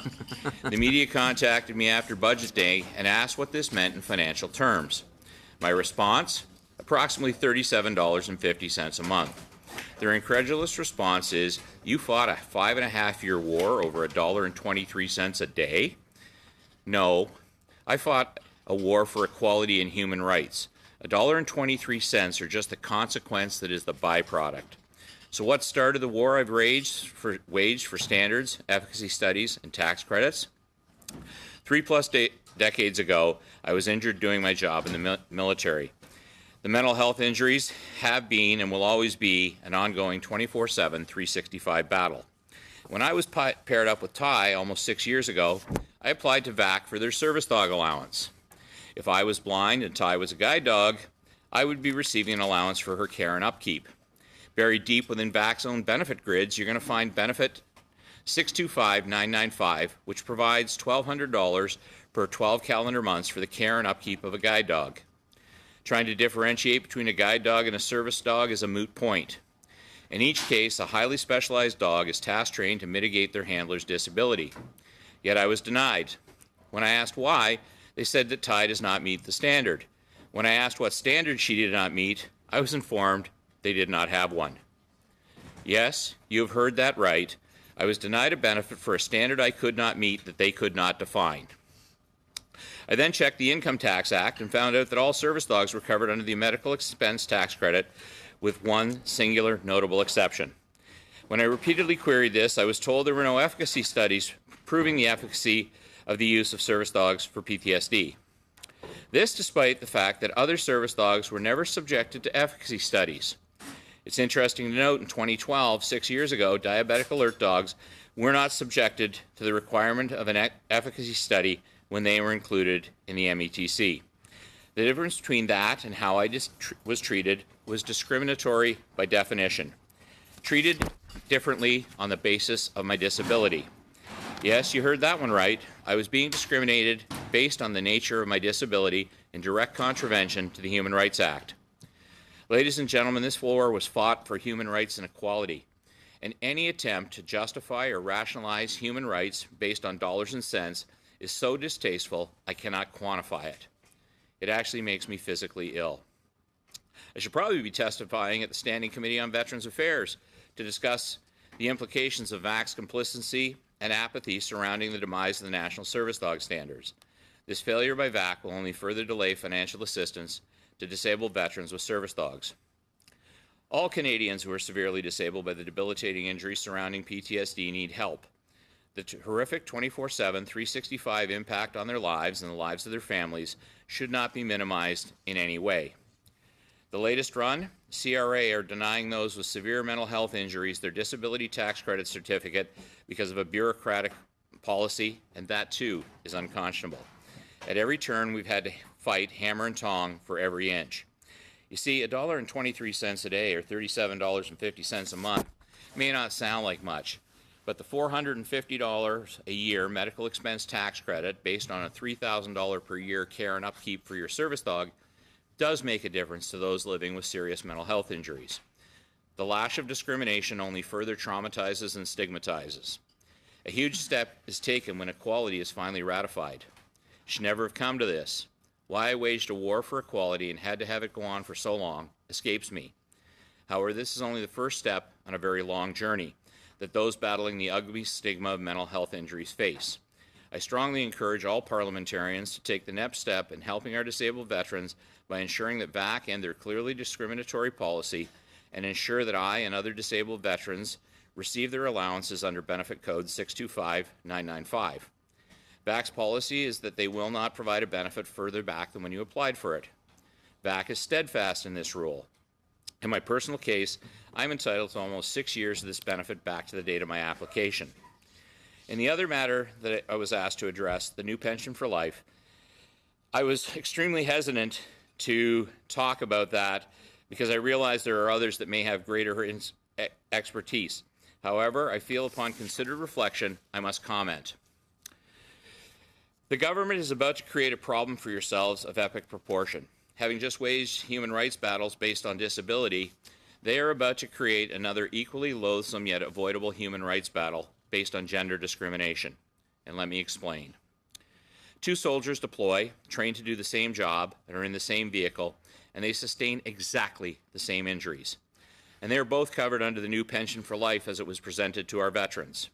Yet astonishingly, the two soldiers receive different monthly payouts. The people who elected you will not stand for that. Imagine what happens when folks comprehend that the difference in payouts is based on gender, and that this government willfully and knowingly implemented a human rights violation.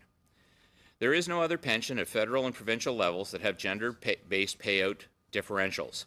So why the one solitary exception? The answer, gender-based actuarial assumptions. Should our two veterans choose a lump sum, their benefits are exactly the same. Should they choose a monthly payout, they receive different payouts based on gender. That is not a pension, that is an annuity. And this may seem similar, but there are key differences. Harken back to my comments earlier. Any attempts to justify human rights violations based on financial considerations is wrong on all levels. You cannot do that. To knowingly adopt such a plan is unfathomable. This is not yet law, and the government has the chance to rectify it and save themselves immense future problems. With the passage of Bill C-74, a critical step forward in helping all Canadians who live with disabilities will transpire with the inclusion of the medical expense tax credit for service dogs for those with mental health injuries. But do not violate Canadians' human rights. To adopt the new pension for life with embedded gender-based discrimination would be unconscionable. I've spent the last 5.5 years embroiled in a battle for equality. No more, no less. Equal is equal. How the Prime Minister, who wants to be seen as the champion of gender equality, can participate in enacting a legislation embedding gender disparity escapes me. We fought for freedom. We fought for equality. We should never have to fight our government for human rights and benefits. That was what my fight was for. It was for equality. It was never about $1.23. Thank you, Mr. Chair. Go to questions following all the witnesses' presentations. Then turning to the Business Development Bank of Canada, Mr. Cleroux, Vice President and Chief Economist, and Ms. Kastner, Vice President, Partnerships and Government Relations. Welcome. The floor is yours. Thank you, Mr. Chair. Monsieur le Président, membres. Mr. Chairman, distinguished members of the committee, it's a pleasure to be here with you. My name is Pierre Clécourt, and I am the Chief Economist of the Business Development Bank of Canada, and I'm accompanied by Karen Kastner, our Vice President for Government Relations. In the context of your study of Bill C-74, I want to briefly talk about who we are and then give you an overview of the environment in which Canadian businesses are working. Dedicated exclusively to entrepreneurs. We are a financially sustainable crown corporation that does not rely on Canadian taxpayers. We work with nearly 50,000 entrepreneurs in all parts of the country and all sectors of the economy. We provide support in the form of loans, investment, and advice to help them grow their business. We do not provide grants or subsidies. Rather, we operate on commercial terms as a complementary lender and support credit-worthy businesses with viable projects. With our network of clients across the country, we can really put our finger on the pulse of Canadian entrepreneurs and the challenges they face.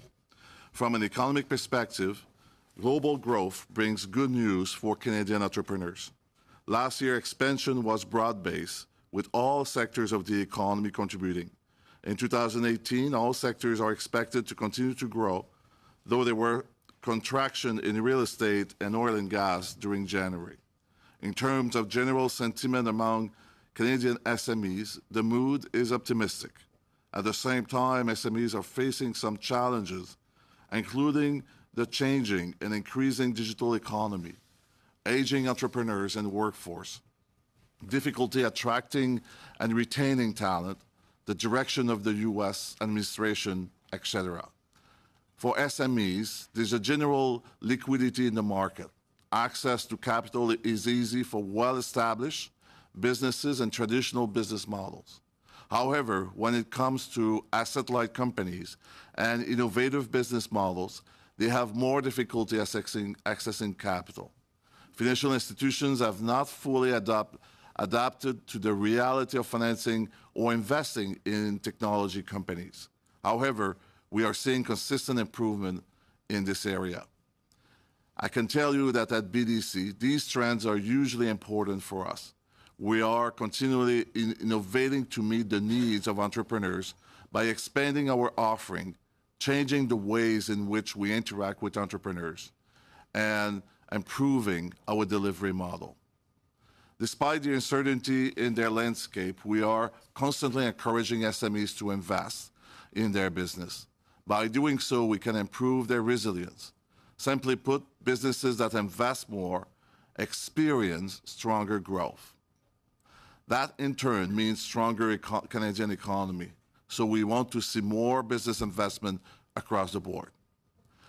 As that's where BDC can play a role by both investing and providing advice to help SMEs grow.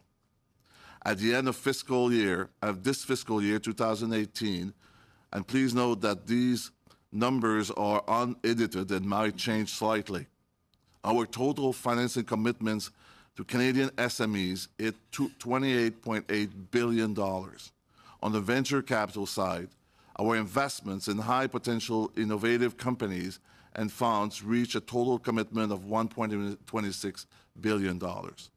We are also investing in key areas of the economy to help unleash the potential of women entrepreneurs, for example.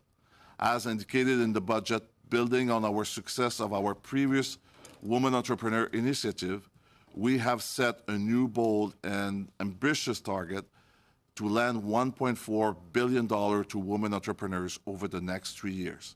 That's double our previous target. The budget also announced the expansion of our Women in Tech Venture Capital Fund from $70 to $200 million. This is now the largest VC fund dedicated to supporting and scaling women-led technology businesses in the world. We are also investing in a number of other key areas, such as clean tech and later-stage venture capital through the new Venture Capital Catalyst Initiative. Given the time we have, given the time constraint, Karen and myself will be delighted to receive your question on any of these or the state of small and medium-sized businesses in Canada more broadly. With that, I will turn it back to you, Mr. Chair. Merci. Thank you very much, Mr. Cleroux. We'll turn then to the Canadian Union of Public Employees, Mr. Jansen, and then to Vancouver after that. Mr. Jansen. Thank you, Mr. Chair, and thank you to the committee for having the Canadian Union of Public Employees here today. We're the largest trade union in Canada, 650,000 members across the country in virtually all sectors of public work. So obviously C-74 is a very large bill. We're not going to be commenting on every section of this bill. We're going to focus on a few gendered aspects of the bill that we find particularly concerning. The first one would be the lack of pay equity legislation. I know you talked about this in the earlier session today. This is something we've been pushing for a long time. This government has obviously been making very public commitments to having a goal of achieving gender wage equality in the country. This is the simplest way for the government to take a step in the right direction. Your budget committed to doing this. It's been now 2 years since the Liberal-led committee studied this and recommended moving forward. The report was called It's Time to Act. They said go forward within 18 months. We're now 24 months past that point. Your budget said this was going to be in the budget implementation legislation. It's not there. We hope that it will be there very soon. like to also just focus the rest of my time on the Canada Pension Plan dropout issue. I know this was also mentioned in an earlier session. So I was before this committee about a year and a half ago talking about Bill C-26, and that was the legislation that implemented the deal, the federal-provincial deal that was reached in the summer of 2016 to have a modest expansion of the Canada Pension Plan. And when we looked at this legislation, we were shocked to find that there were no dropout provisions in the new CPP benefits for periods of child rearing or disability. Now, just quickly, these have long existed in the CPP that we all know, and essentially these provisions, your CPP benefits are a function of how much you've earned through your working career. So if you have a period of zero or low earnings, that's going to pull your CPP benefits down. So governments over the decades have recognized that it's appropriate to put in place what they call dropout provisions for a period of child rearing or a period of disability, to say we're going to exclude those from your calculation of your CPP benefits so that you don't see a pension penalty for doing, for raising a child or for being disabled and unable to work. So that's worked well for the 50 years of the CPP's existence. So we were shocked to find that wasn't going to be part of this new tier of CPP benefits. So CUPE and the labor movement, brought this to attention of the government. The bill was passed as written, which we were quite opposed to. We thought the government should have done something at that point. So we were happy to see in December of this past year, 2017, the finance ministers of federal government and provincial governments said, well, we're going to do something about this, and we're going to add what's called a drop-in provision to the new level of CPP to deal with this child rearing and disability issue. The problem with the drop-in provisions is that they're quite clearly structured to be to deliver a significantly lower benefit than the traditional drop-out replacement would have. And when the government brought in these drop-in provisions, they said, well, this is an improvement, we're strengthening benefits, when in our view, a large inappropriate cut was instituted in the first place, and this is kind of walking back that cut to a certain degree. We don't see that as an improvement. We still see that as an unjustified cut. We've asked the government for numbers on this. What's this going to mean for individuals down the line? What's this going to mean for the plan?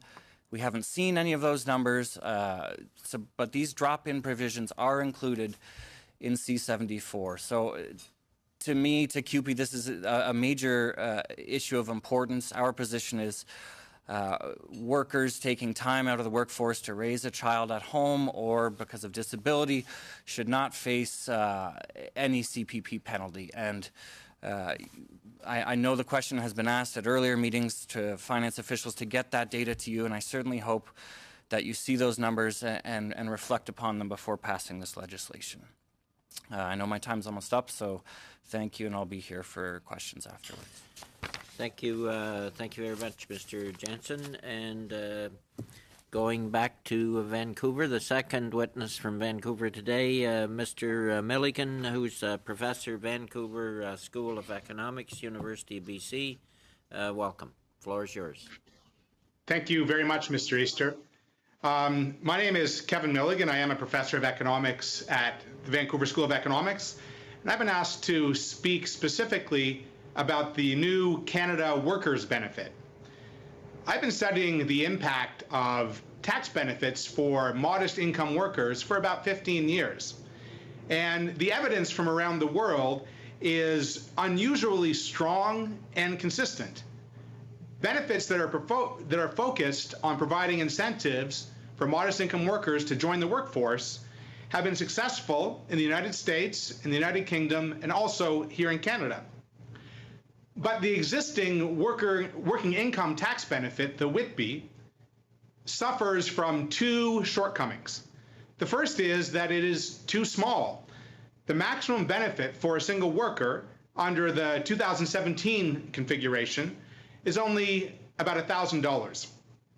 That means that the benefit is all gone by the time someone reaches about $18,000 of income.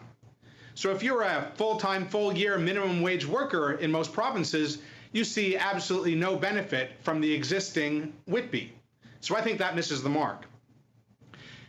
The second shortcoming is that the existing WITB lacks salience. It's hidden away on the tax form, requiring the filing of a special supplemental schedule, so people are often not even aware of it. This has resulted in a substantial number of people who are actually eligible for the WITB, but don't end up getting the benefit. So the proposed transition to the new Canada Workers Benefit makes some substantial and important improvements in ameliorating both of these shortcomings. The new Canada Workers Benefit is larger. The maximum benefit is 30% larger for singles and 24% bigger for couples and those with kids. As important, the income range that is now covered by the new Canada Workers Benefit is much larger. It extends up to about $24,000 for singles and up to $36,000 for couples and those with kids. This means that a much larger proportion of modest income working Canadians will see some benefit under this new Canada Workers Benefit than was the case under the old WITB. The new Canada Workers Benefit will also be easier to access. In a new and very important initiative, the Canada Revenue Agency will check everyone's tax filing to make sure that the tax filer has actually applied for the Canada Workers Benefit if the person is eligible. If they haven't applied, they will automatically be enrolled for this benefit. This starts in 2019. Moreover, the government has indicated that it will explore ways to make the Canada Workers Benefit payable on a monthly basis rather than lumped in with the other aspects of the tax filing that's done annually. Both of these measures, higher benefits and making benefits easier to access, are important advances. However, there's still some more work to do, and I have three brief ideas.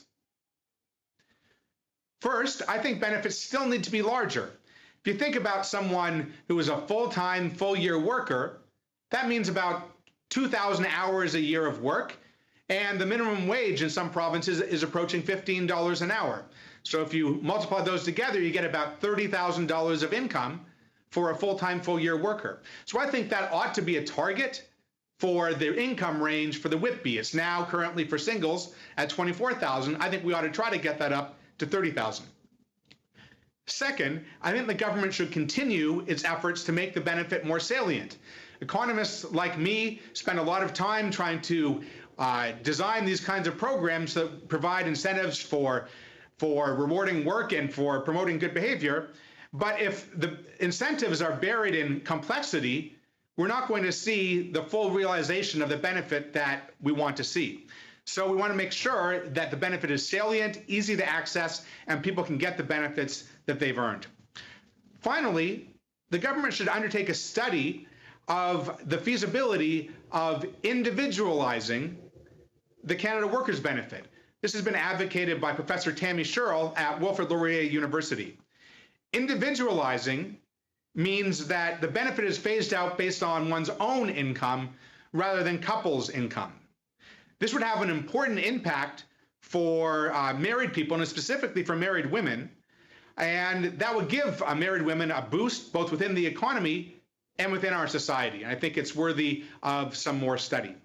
I'm looking forward to your questions, and I pass it back to the chair. Thank you very much, Mr. Milligan. You know, sometimes there is the howevers in those presentations. Thank you very much for that information. Turning to Ms. O'Connell, 7 minutes. Thank you, Mr. Chair. Thank you all for your presentations. I'm going to turn to Mr. Cousineau, if I said that right. Thank you. Thank you for your testimony. And Mr. Chair, I'd suggest that since part of the testimony was not part of this specific study, that maybe we send it to the Minister of Veterans Affairs for his attention to some of the items that you've outlined, just because we're not dealing with all of it right here today. But I wanted to ask you in regards to the service dog allowance specifically. And so some of the changes that we made was now to allow for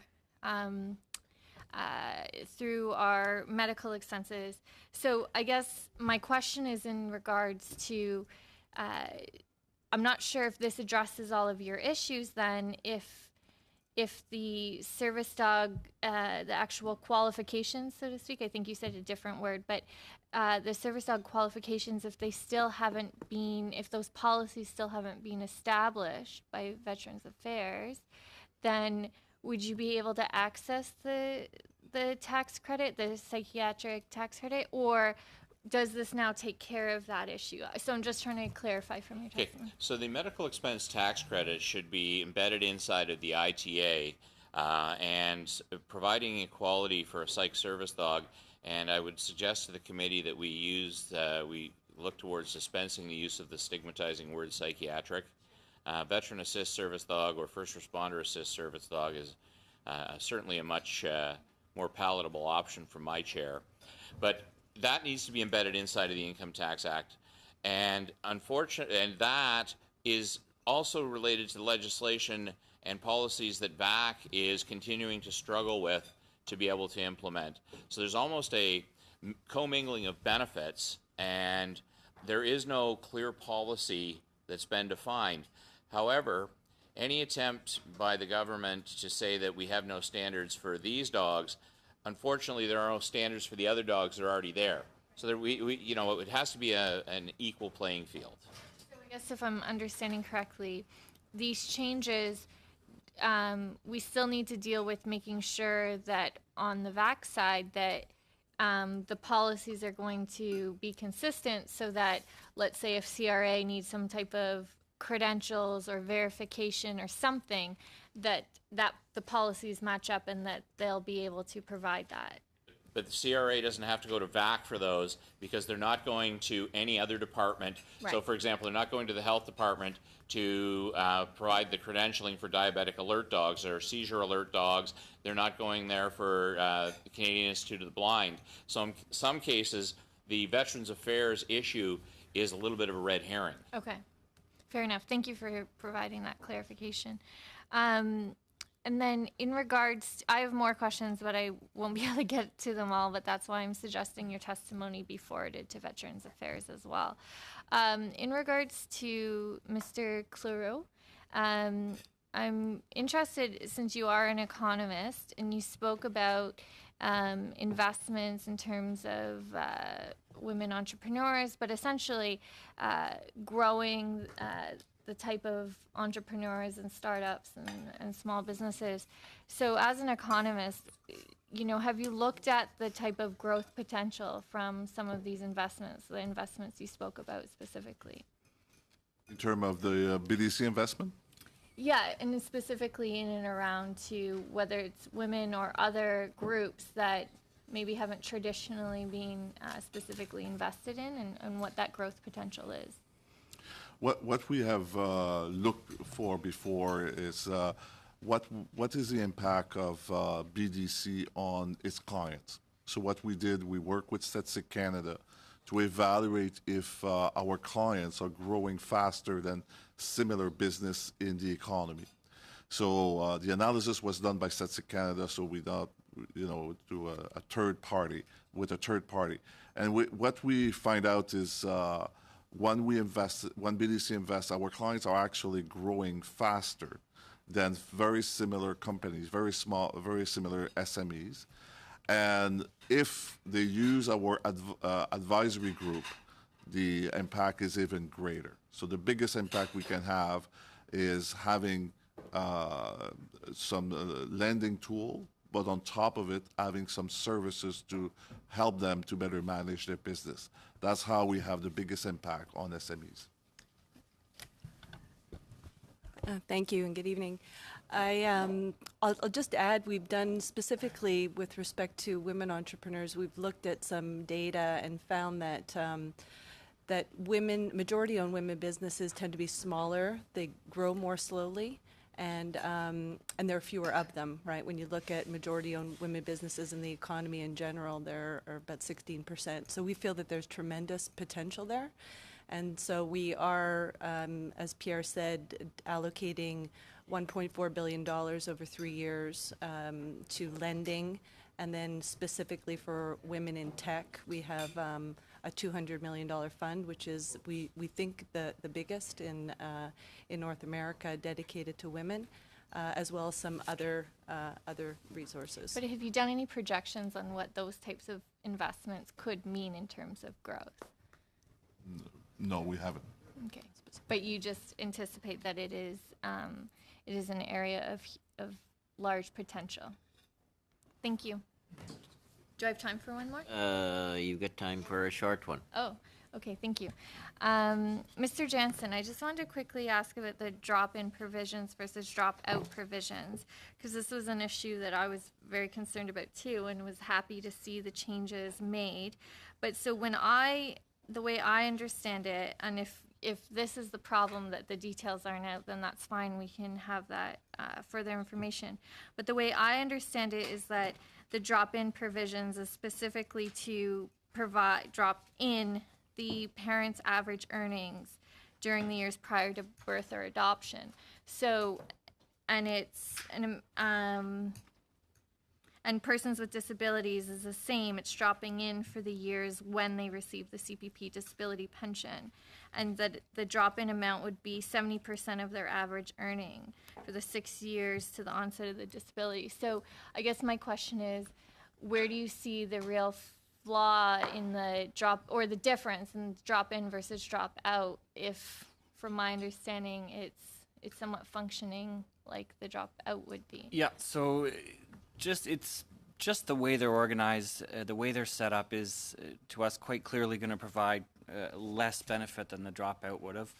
I mean, your example, you described the mechanics correctly. The drop-in for child rearing is basically saying you're not working that year, so we're going to credit you that year as though you worked and earned this amount, and they calculate that amount based on the previous 5 years of earnings. And just...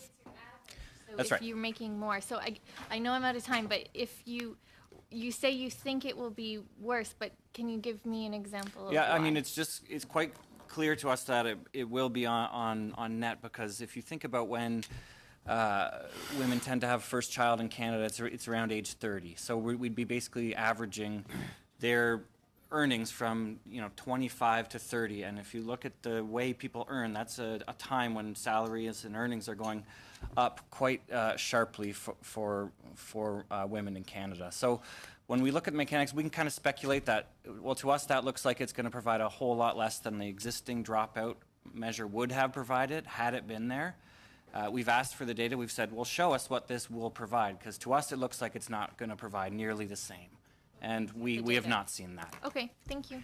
Okay, thank you. And I might say, Mr. Milligan in Vancouver, that if you want in on any of these questions, just raise your hand if they're not asked to you directly, and we'll let you in.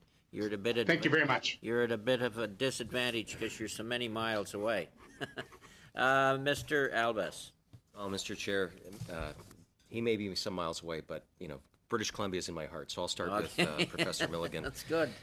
Thank you for your presence here. Obviously, we've had a few discussions over the years, and your work, and specifically targeting how government policy can help assist people, especially in modest income, is to be applauded. So certainly appreciate your presence here today, Professor. Professor, I just wanted to focus in on two areas. First of all, you have raised that the raising the amount would be important, also making it more salient. Would you agree that changing the benefit from the current designation, the workers' working income tax benefit, to the Canadian workers' benefit, that may alienate people that already know the benefit and identify it as being a tax measure? Do you think that that's a helpful thing for the government to do, or should we try to build upon the current name rather than recreating a new acronym? I'll just give the example where many members of Parliament still refer to the Minister of Innovation, Science and Economic Development as the Minister of Industry, just out of force of habit. So are we kind of reinventing just for reinvention's sake? Thanks for the question. And I think what it raises is the important question of making sure that people are aware of the benefits that are there and how they are structured, and understanding how we can best make sure that people who earn benefits get the benefits they deserve. as Mr. Albas has mentioned, when you change parts of a program and change its name, that certainly is something that could have an impact on the way people think about a program. But I mean, the contrary case is if you never change anything, then you can't make any progress. So I think there's a trade-off to be made there. I think that in this proposal, in the legislation, there are some really exciting measures, such as the auto enrollment for those who haven't filled it in, such as thinking of making it a monthly benefit rather than buried within the tax form. I think those are steps forward that deserve full consideration. And again, I agree if we can find it so that people that need the service, need the benefit, can access it more quickly. But I would just say that if you talk to the member for Brampton that we have here, he would probably cite that the change of Coke to New Coke wasn't a great change in branding. Anyway, that being said, I just think that we should try to build upon what can be improved, but maintain that because again, clearly identifying this as a tax measure, and particularly since I have so many people that come into my office often asking about provincial benefits, because there's not always a clear distinction as to what is a federal benefit, what's a provincial one. So just second to that, you did mention that you could build upon a greater pickup. For example, if people were treated as individuals, where that both let's put it this way, if you have a situation where you have a breadwinner and a spouse or common law or someone who's married, that if you allowed them both to be individuals, to have a higher benefit, that you might see someone may consider going back to work versus getting the current benefit. Do you think that then the government should have a default of where you have both, but that information should be presented to them to encourage someone to join the workforce? Thanks for the question. The member characterizes this correctly, that the idea would be to consider only one's own individual income. It's not an idea that I would advocate unconditionally right now. It's one I think is worthy of some study and consideration. And the member's idea of perhaps making it a default option and letting someone choose the right way to do it is interesting. I'm sure the member will agree with me that this gets into a very contentious area of taxation of whether we have individual-based taxation or family-based taxation. And, there's a deeper issue there that is certainly one that's always in public debate. But for this particular one, I think it's worthy of study, specifically because it would affect a lot of specifically married women and potentially improve their contributions to the Canadian economy and improve their position in society. So I think it's something that we ought to at least have some study. Yeah, and I would agree with that assessment. Now, thank you again, Professor, for your contribution here today. I'd like to go to Mr. Cousineau now. Sir, thank you for your service and for your presentation here today. Hearing you say that the government is creating a market difference in the way someone is treated, that both a male or female Canadian Armed Forces member, when they do get the lump sum payment, would receive the same, but only to be given a different sum upon if it being broken up, likened to an annuity, I do think is quite alarming. I know the rationale behind it, but I think for most Canadians, they wouldn't feel it's fair. So what do you think was the rationale behind this? Is this to save money, or was this something just simply that the government was did not pick up? I'd love to hear your thoughts. My thoughts are that what you're seeing in terms of annuitizing the lump sum with a gender-based differential is what happens when you take a defined or a benefit from being a defined benefit pension to a defined contribution pension. So once they make it a defined contribution by taking the amount of the lump sum and annuitizing it over whatever formula that they're about to do it, they in fact are not providing what they had said they were going to reinstate. They're creating yet a different benefit. Now, where that fits in the overall suite of benefits within the new pension for life, it's hard because the VAC has not provided concrete numbers to date. Be aware that they have created a massive angst within the veterans community, and one which all veterans are incensed about, because Our Lady veterans who stood shoulder to shoulder with us, assumed exactly the same risks, should never, under any circumstances, be treated differently based on their gender. Well, thank you for that, and I concur wholeheartedly, and I'll be taking this issue back to my caucus for further discussion. I appreciate, again, your service, your presence.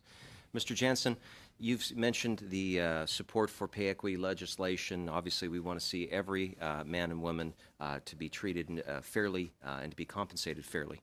Now, one of the things the government has not done is oftentimes, the government of Canada is an employer. And oftentimes, and I've heard this because I sat on the Pay Equity Legislative Committee where we did an extensive study, and the government, in some cases, or the union, or sometimes both, will punt issues having to do with equity to the side during labor negotiations in favor of talking about benefits. Do you think that the government is missing a big opportunity to start in its own backyard by saying that if we believe in this, we should start by making sure that our own employees are treated fairly? Yeah, and just to note, I mean, CUPE represents public sector workers. We don't represent federal public sector workers, so I don't want to speak for. Give it to you. I don't want to speak for the federal unions here. Yeah. Obviously, they deserve pay equity just like anyone does. I mean, part of our rationale for the call on proactive pay equity legislation is actually to remove it from bargaining, because in a lot of cases, that's where we've seen a lot of hold up is through the bargaining and legal process. We think this should be a proactive process set aside outside of the bargaining tables. Make it that a proactive process before it starts going out, because again, we're dealing with federally regulated workplaces, and they are so disparate. You have everything from oil and gas, small companies, trucking firms, right across the country. Now, obviously, the banks and some of the larger telecommunications companies already meet those standards. Mm-hmm. But do you think that the government has missed a real opportunity to be proactive in its own backyard? Well, I think that's a question for the federal public sector unions, and if you'd like an answer from them, I'm sure we can get you one. Thank you. Yeah. We'll have to leave it at that. Mr. Dussault. Merci, Monsieur le Président. Merci.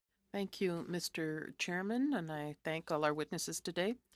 First of all, I'd like to thank Mr. Cousineau for his service and put a question that maybe everyone's wondering about. I don't know whether the answer is very specific or precise, but we are all wondering whether new benefits are better than the current ones, the lifelong pension. Is this whole pension system for veterans being proposed here today any better than the current situation in terms of benefits? So I don't know if you have an answer to that question. Merci, et je regrette que Thank you. I'm sorry that I'm not able to discuss this in French. I will switch to English if you don't mind. problem as to whether or not we can make any clear delineation as to whether or not the old benefits suite is better or worse than the new benefit suite depends on what some of the objectives are. And I had mentioned in the last question I answered the difference between defined benefit and defined contribution. Knowing that, in fact, if we go to the defined contribution model in the new pension for life, what that does is alleviate any unfunded liabilities from the government in terms of future commitments that would have arose had they stayed with a defined benefit under the previous Pension Act. And I think it would be, I think the members of the committee are probably fully aware of somebody in government who has extensive experience in the pension market. In fact, his firm is based on that kind of actuarial science. So I think that the Minister of Finance may want to weigh in and have comment as to why we're looking at going to defined contribution as opposed to defined benefit. Oui, merci. Puis, merci d'avoir mis en lumière aussi toute la question. Thank you for that, and thank you for having shed light on the whole issue of veterans and the disparity there will be based on gender. Now, with regard to another question, Mr. Jensen, on pay equity, I think we were all disappointed to see that Bill C-74 was missing a big piece that everyone was expecting. That is legislation on pay equity. This had been promised. It doesn't appear anywhere. And we do hope that it will come someday, but hope springs eternal with this Liberal government. The other question that had us react on our side is that they're promising pay equity, but in the budget, in the figures, we see no financial commitment to make this happen. So could you comment on that and tell us how much that would cost if they decided to have pay equity at the federal level? Good question, and in many ways it's hard to know what the cost would be for the federal government. Obviously, pay equity is like it's a responsibility of employers to be paying their employees equally. So the federal government is proposing, said they're committed to a proactive regime. So that's obviously going to involve more compliance, more regulatory burden on the federal government. So obviously there would be a cost. I don't know what that would be, but as you said, there was no money earmarked. So there's no legislation and no money earmarked. To us, that's two causes for concern. This is, as you said, one area where the government can really demonstrate in real terms its commitment to gender equity, and we certainly hope that they follow through on the budget commitment to do so. So in the same vein, are you similarly disappointed? I don't know whether your organization was working on this, but what about pharmacare that has been promised since 1998, if memory serves me, by the Liberal Party? Did you also analyze that issue? Are you working on that? And were you also disappointed to see the very slim proposal, which was to create another committee to study the issue, whereas the issue is pretty clear to most of us? We've long had a position for public pharmacare. This is obviously the unfinished work of our healthcare system, of our public system, and we're fully behind the Canadian Labour Congress's campaign that's currently underway. I'm sure you heard from the President earlier today about that. So we're fully supportive of pharmacare, and as you say, quite disappointed to see that we're going to be studying rather than doing when Canadians continue to pay too much for drugs or let their prescription bottles go unfilled because of financial pressure. That shouldn't happen in this country. Merci. Puis peut-être rapidement, Monsieur Milligan, sur la question des... Very quickly, perhaps, Mr. Milligan, with regard to the Canada Workers' Benefit. You were talking about the threshold of $24,000 that you had proposed. So I'm wondering, perhaps you can correct me if I'm wrong, but does the legislation, and I didn't have time to look at this carefully before I asked the question, but do you think this will increase over time, and do you think that this could be a good way as a legislator to work to ensure that the $24,000 of today is not at the same level in 10 years? It won't be the same amount of money in 10 years. Thank you for the question. Yes, I think this is a good focus for legislators to look at. The member asked an important question, is to see whether these thresholds that are in the proposed legislation are automatically indexed to inflation every year. My experience with the existing working income tax benefit, the WITB, is that every year those thresholds are indeed indexed, and the amount is indeed indexed, so it increases every year so that people keep up with costs and inflation. So in my view, it is important that the new Canada Workers' Benefit does the same thing, that it maintains its purchasing power by automatically being indexed for inflation. That would allow us to keep, the $24,000 upper limit of today at least constant for the workers in the future. Thank you all. Before I go to Mr. Graywall, just on we've had the witnesses, and I guess this question may be to you, Joel, or you can take it back to the various witnesses from Finance and Veterans. We had the officials from Finance, and I know the committee asked for some comparisons on the old benefit scheme versus the new one. Could somebody ask them to respond to this issue of, officials respond to this issue of different payouts based on gender? I looked through my material, and I guess I can't quite understand it. But I think Mr. Cousineau's question is a valid one, and so if officials from veterans can have a look at C-74 and what's proposed in it, and give us a response to that question, if there is a difference based on gender or not, and if there's ways to fix it in this bill, we should do it. Mr. Graywall. Chair, and thank you to the witnesses for coming today. First question is to the BDC. Have you seen, as we've had great economic growth in last year, around 3.3%, have you seen an increase of interest of entrepreneurs coming to the BDC asking for funds? Yes.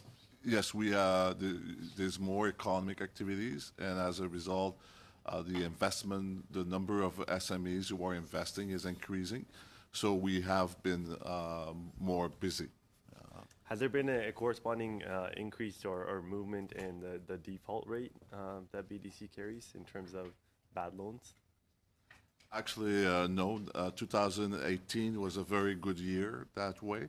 And our models are showing that when the economy is performing well, the default rate is actually lower. And that's exactly what we have experienced in 2018.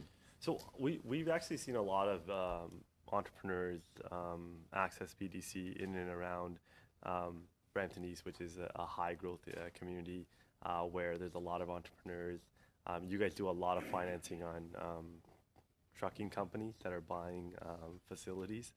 And I just want to know if it's across the country. Have you seen certain regions that are becoming more to you? And do you guys have initiatives to help, entrepreneurs in the north to access your funds or know about your programs? Because even in our MP's offices, we don't have any material for BDC, which I think would be a value add across party lines to help people when they come in to be like, you know what, maybe you guys should go check them out because they can be of assistance. Yeah. We actually have seen growth in areas that have previously not been our main area. So BC, for instance, has been an area of growth. And one of the more exciting channels of growth for BDC in the last 3 years has been our online lending. So we've gone from doing about 1,000 loans online to 5,000 in the last year. So it's a really significant channel for us. And I think it relates to, assuming that there is internet access, it does provide a channel for entrepreneurs in remote areas, again, assuming that there is the internet access. Well, thank you. Mr. Milligan, thanks for joining us all the way from the West Coast. You mentioned that raising the bar to $30,000 for the working income tax benefit. What would be corresponding economic activity from that, or would there be any? Yeah, thanks for the question. The evidence shows pretty clearly that when you provide this kind of bonus for people who are join the labor market, that you have more people joining the labor market, and that people are pretty responsive to this kind of benefit. So that if you were to extend the range over which people still receive some of the Canada Workers benefit from the current proposed 24,000 up to 30,000, what that would do is it would effectively increase the number of modest income workers who would see some benefit from joining the labor market. And so the evidence suggests that people's decisions with respect to this kind of benefit can be fairly responsive. And so I think that you would see a substantial increase in work among those in that kind of modest income range. Thank you, Kevin. Thank you, Mr. Chair. Okay, Mr. Polyev. Thank you very much, Dr. Milligan, for your longstanding work on issues related to marginal effective tax rates. I enjoyed reading and studying your work, and occasionally calling you to plunder your mind, and hopefully we can do that today. I asked a Finance Canada witness about whether or not the phase-out rate of the Canada Workers' Benefit at the higher end of the range could, in any cases, add to a worker's marginal effective tax rate. And he did conclude that, yes, it was possible. I'm not arguing that that's necessarily a reason not to proceed, but I'm just curious if that is your calculus as well. Thank you for the question. What the member is talking about is the rate at which the benefit is phased out among those who are earning a bit more money. And the current working income tax benefit is phased out at about 15%, I think, for both types of families that are considered. The new Canada Workers' Benefit reduces that to about 12%, I believe. And so there's a bit of an improvement there of 3 percentage points. I think that's important because that is something that economists think does matter a bit for people's decision of how much to work. However, most of the evidence on this kind of benefit focuses a bit more on whether or not you get a check at all versus the small little benefit that is clawed back at the margin for those who are in that range where it's clawed back. So for me, the idea that we've reduced the marginal effective tax rate for this from 15 to 12 is an advantage. The member is correct that we're now applying that over a bit bigger range of income, and that's a bit of a trade-off that we have to consider. Are there any instances under the model where someone could be both receiving the benefit and paying income tax, or does the benefit simply credit one's income tax obligations so that the two cancel each other out? So it does depend a bit on one's personal circumstance of how many non-refundable tax credits one has. The basic amount these days is in the range of $12,000. And so it's quite likely that many people who are in that $20,000 range might be facing income tax on their marginal dollar. For those who are making like $15,000 or $16,000, it's much less likely that they're actually paying income tax. So when we get into that $20,000 to $30,000 range, that starts to be the place where people start to pay income tax for most taxpayers. But when they're in the range where they're making enough to pay income tax, but not enough to have graduated off of the workers' benefit, does the benefit act effectively as an increased personal exemption, or does the government simultaneously write a check and take a check? So over that range, you'd be simultaneously paying income tax, and also your benefit would be shrinking as you earn more dollars. So your basic amount is not phased out. You get to keep that. It's just a question that you are starting to pay income tax at the same time as you're seeing your Canada Workers' Benefit begin to diminish. Does that have to be the case? Like, in the United States, they have the earned income tax credit. Does it work the same way, or does the earned income tax credit effectively operate as an exemption during the range in which it applies? It just seems, and this is not a criticism of the current government. I'm sure that it would probably have applied under Whitby as well, but it just seems that when you have a benefit, when someone is receiving a benefit and paying tax, there's an inefficiency that could result. Yeah, there's certainly a possibility of integrating the basic amount, an earned income tax benefit like the Whitby or the Canada Workers' Benefit with, say, the GST tax credit to make a comprehensive package for lower income workers that would be clear, would it provide incentives to work, and would be easy for everyone to understand, that would potentially, make sure that we're not stacking these tax rates on top of each other, which is an important consideration in tax policy. Right. Can I just close off, because I understand I'm out of time. It's just what concerns me, and one of the reasons I've introduced a bill related to this with respect to disabled people, is that when you start to compound the clawbacks and the taxes, then there are these serious penalties at certain income levels for certain people that we should try to find a way to eliminate. I think that's right. That a concern is when different taxes and different benefits kind of stack on top of each other, such that you end up with effective tax rates on marginal income that can get quite high in some circumstances. So we should always pay attention to that, and that's one of the reasons why I think the move to the Canada Workers Benefit, which kind of reduces that clawback rate from 15 down to 12, is an advance. Although I do accept the member's comment that we always want to take care to consider these things, and there is room to do more to consider how all of these benefits, both provincial and federal, stack together.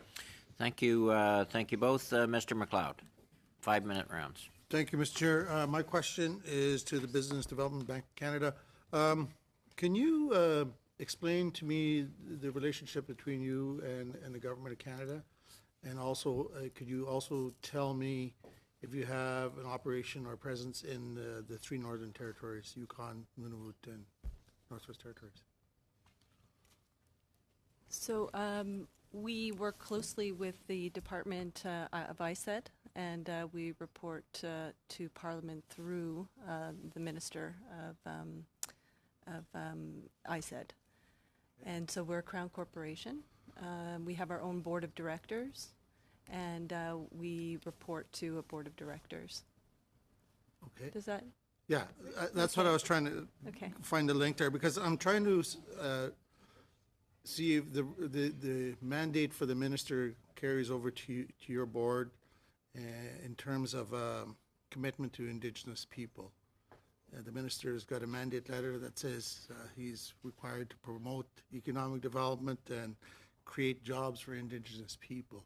Does that flow through to you also? Absolutely. That is definitely a segment of entrepreneurs, again, where we see that there's a tremendous amount of untapped opportunity. There are a lot of youth in that we feel are aspiring entrepreneurs, and we want to be there to be able to finance them. We do have a unit at BDC, an Indigenous banking unit, with I think we're up to about 10 people across the country that are dedicated to serving this community, and we have standing now at about 600 Indigenous, self-declared Indigenous clients for about $325 million portfolio.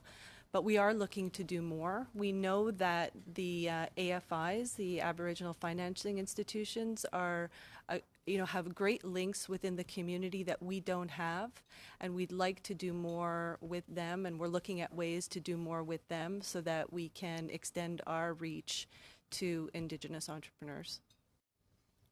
I know I was involved with a Métis Dene loan fund, business loan fund in Northwest Territories way back when they were just getting off the ground, and the money's been oversubscribed right from day one.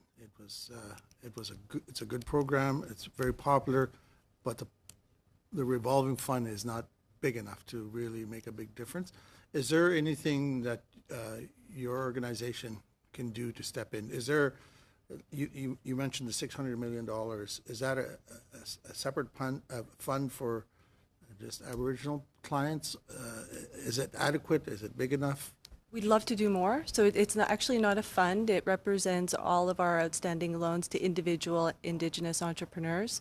We'd love to do more in the form of a fund, and we're looking at various options to do that, but we haven't quite landed that yet.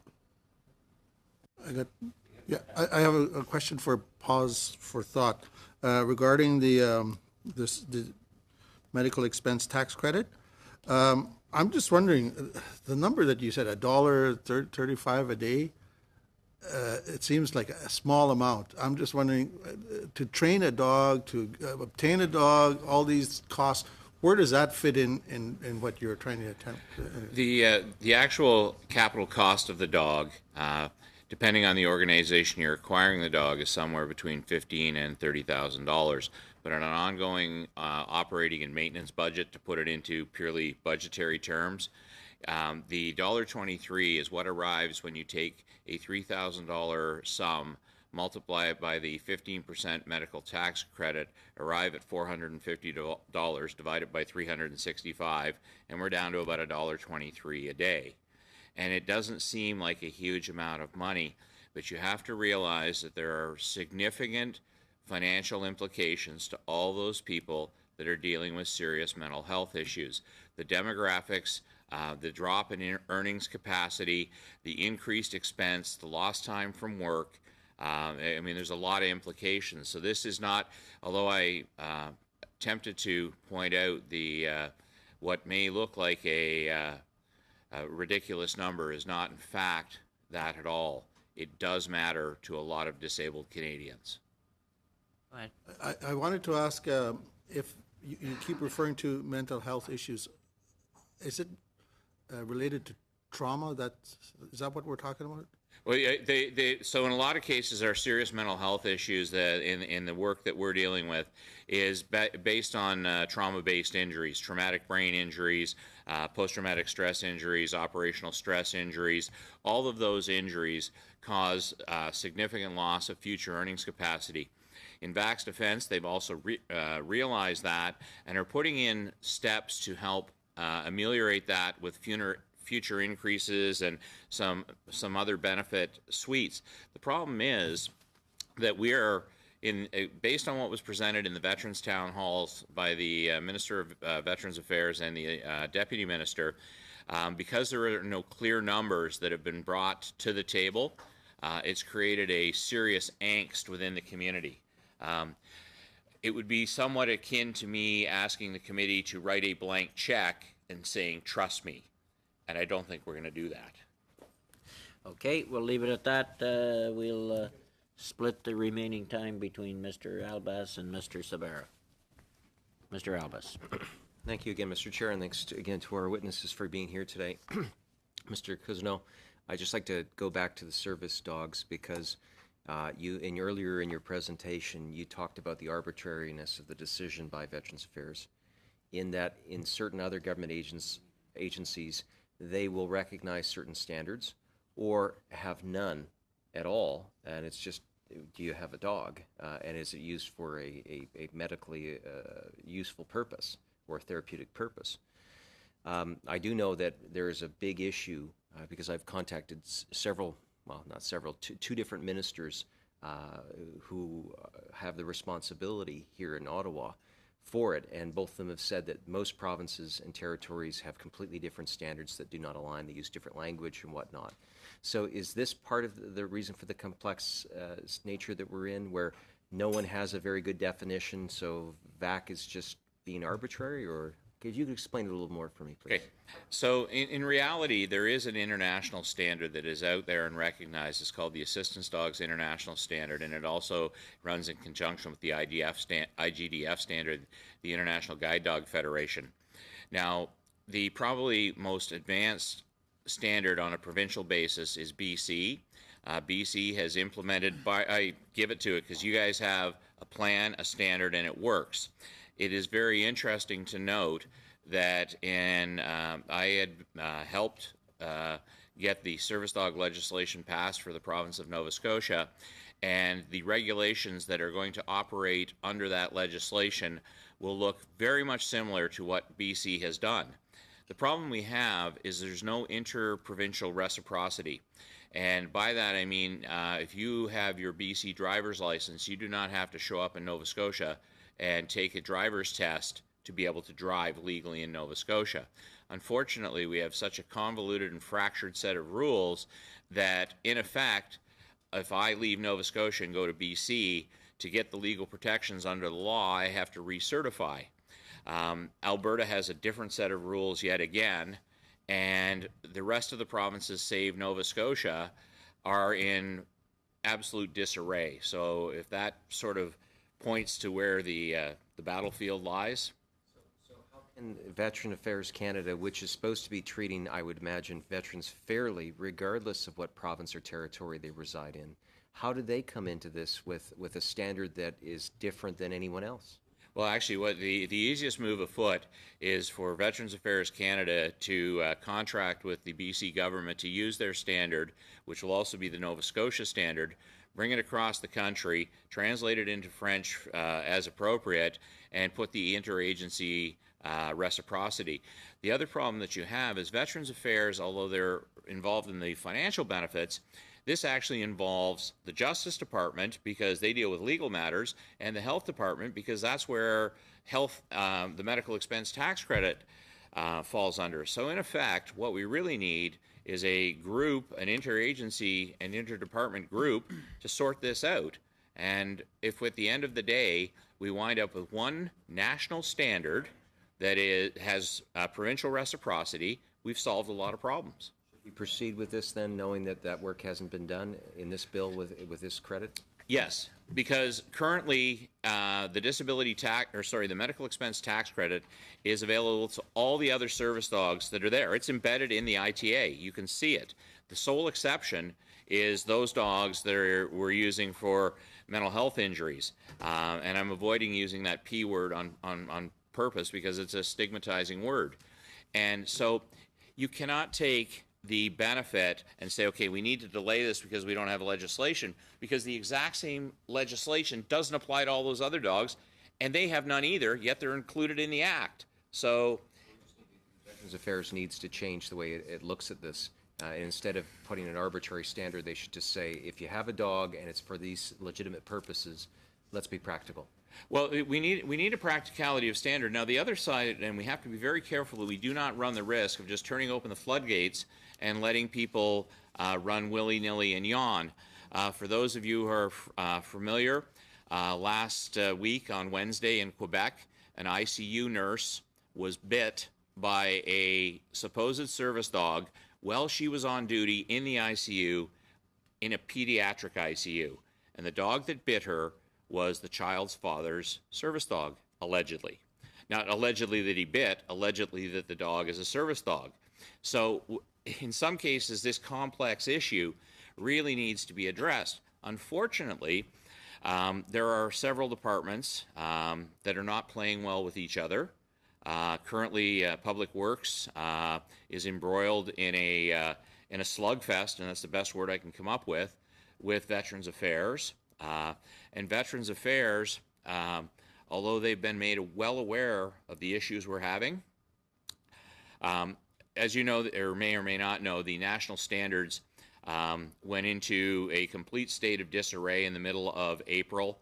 All work ceased formally, although that work had informally ceased back in early February. And unfortunately, the record will show that Veterans Affairs knew about it and failed to act upon it. So with that kind of a track record, I'm dubious that we're going to get this sorted out. But it does not delay or does not change the fact that those standards are completely separate from the medical expense tax credit.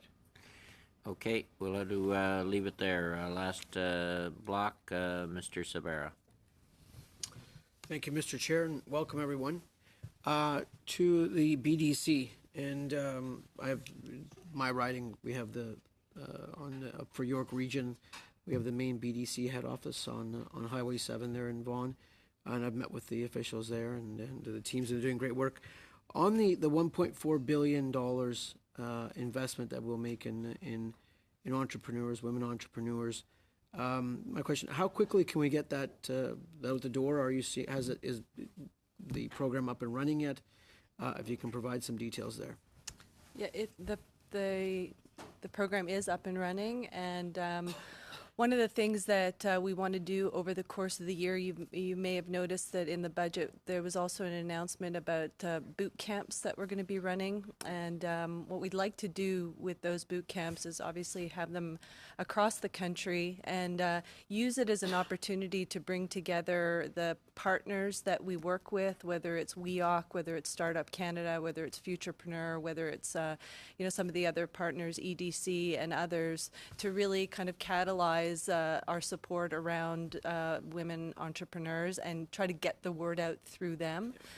We're doing some other online tools and trying to be more visible, because one of the things that we learned about ourselves is while we do a fairly good job of in terms of the treatment of the loan once the loan application is made, our loan applications from women are lower than they are for men, and we want to solve that problem. Okay.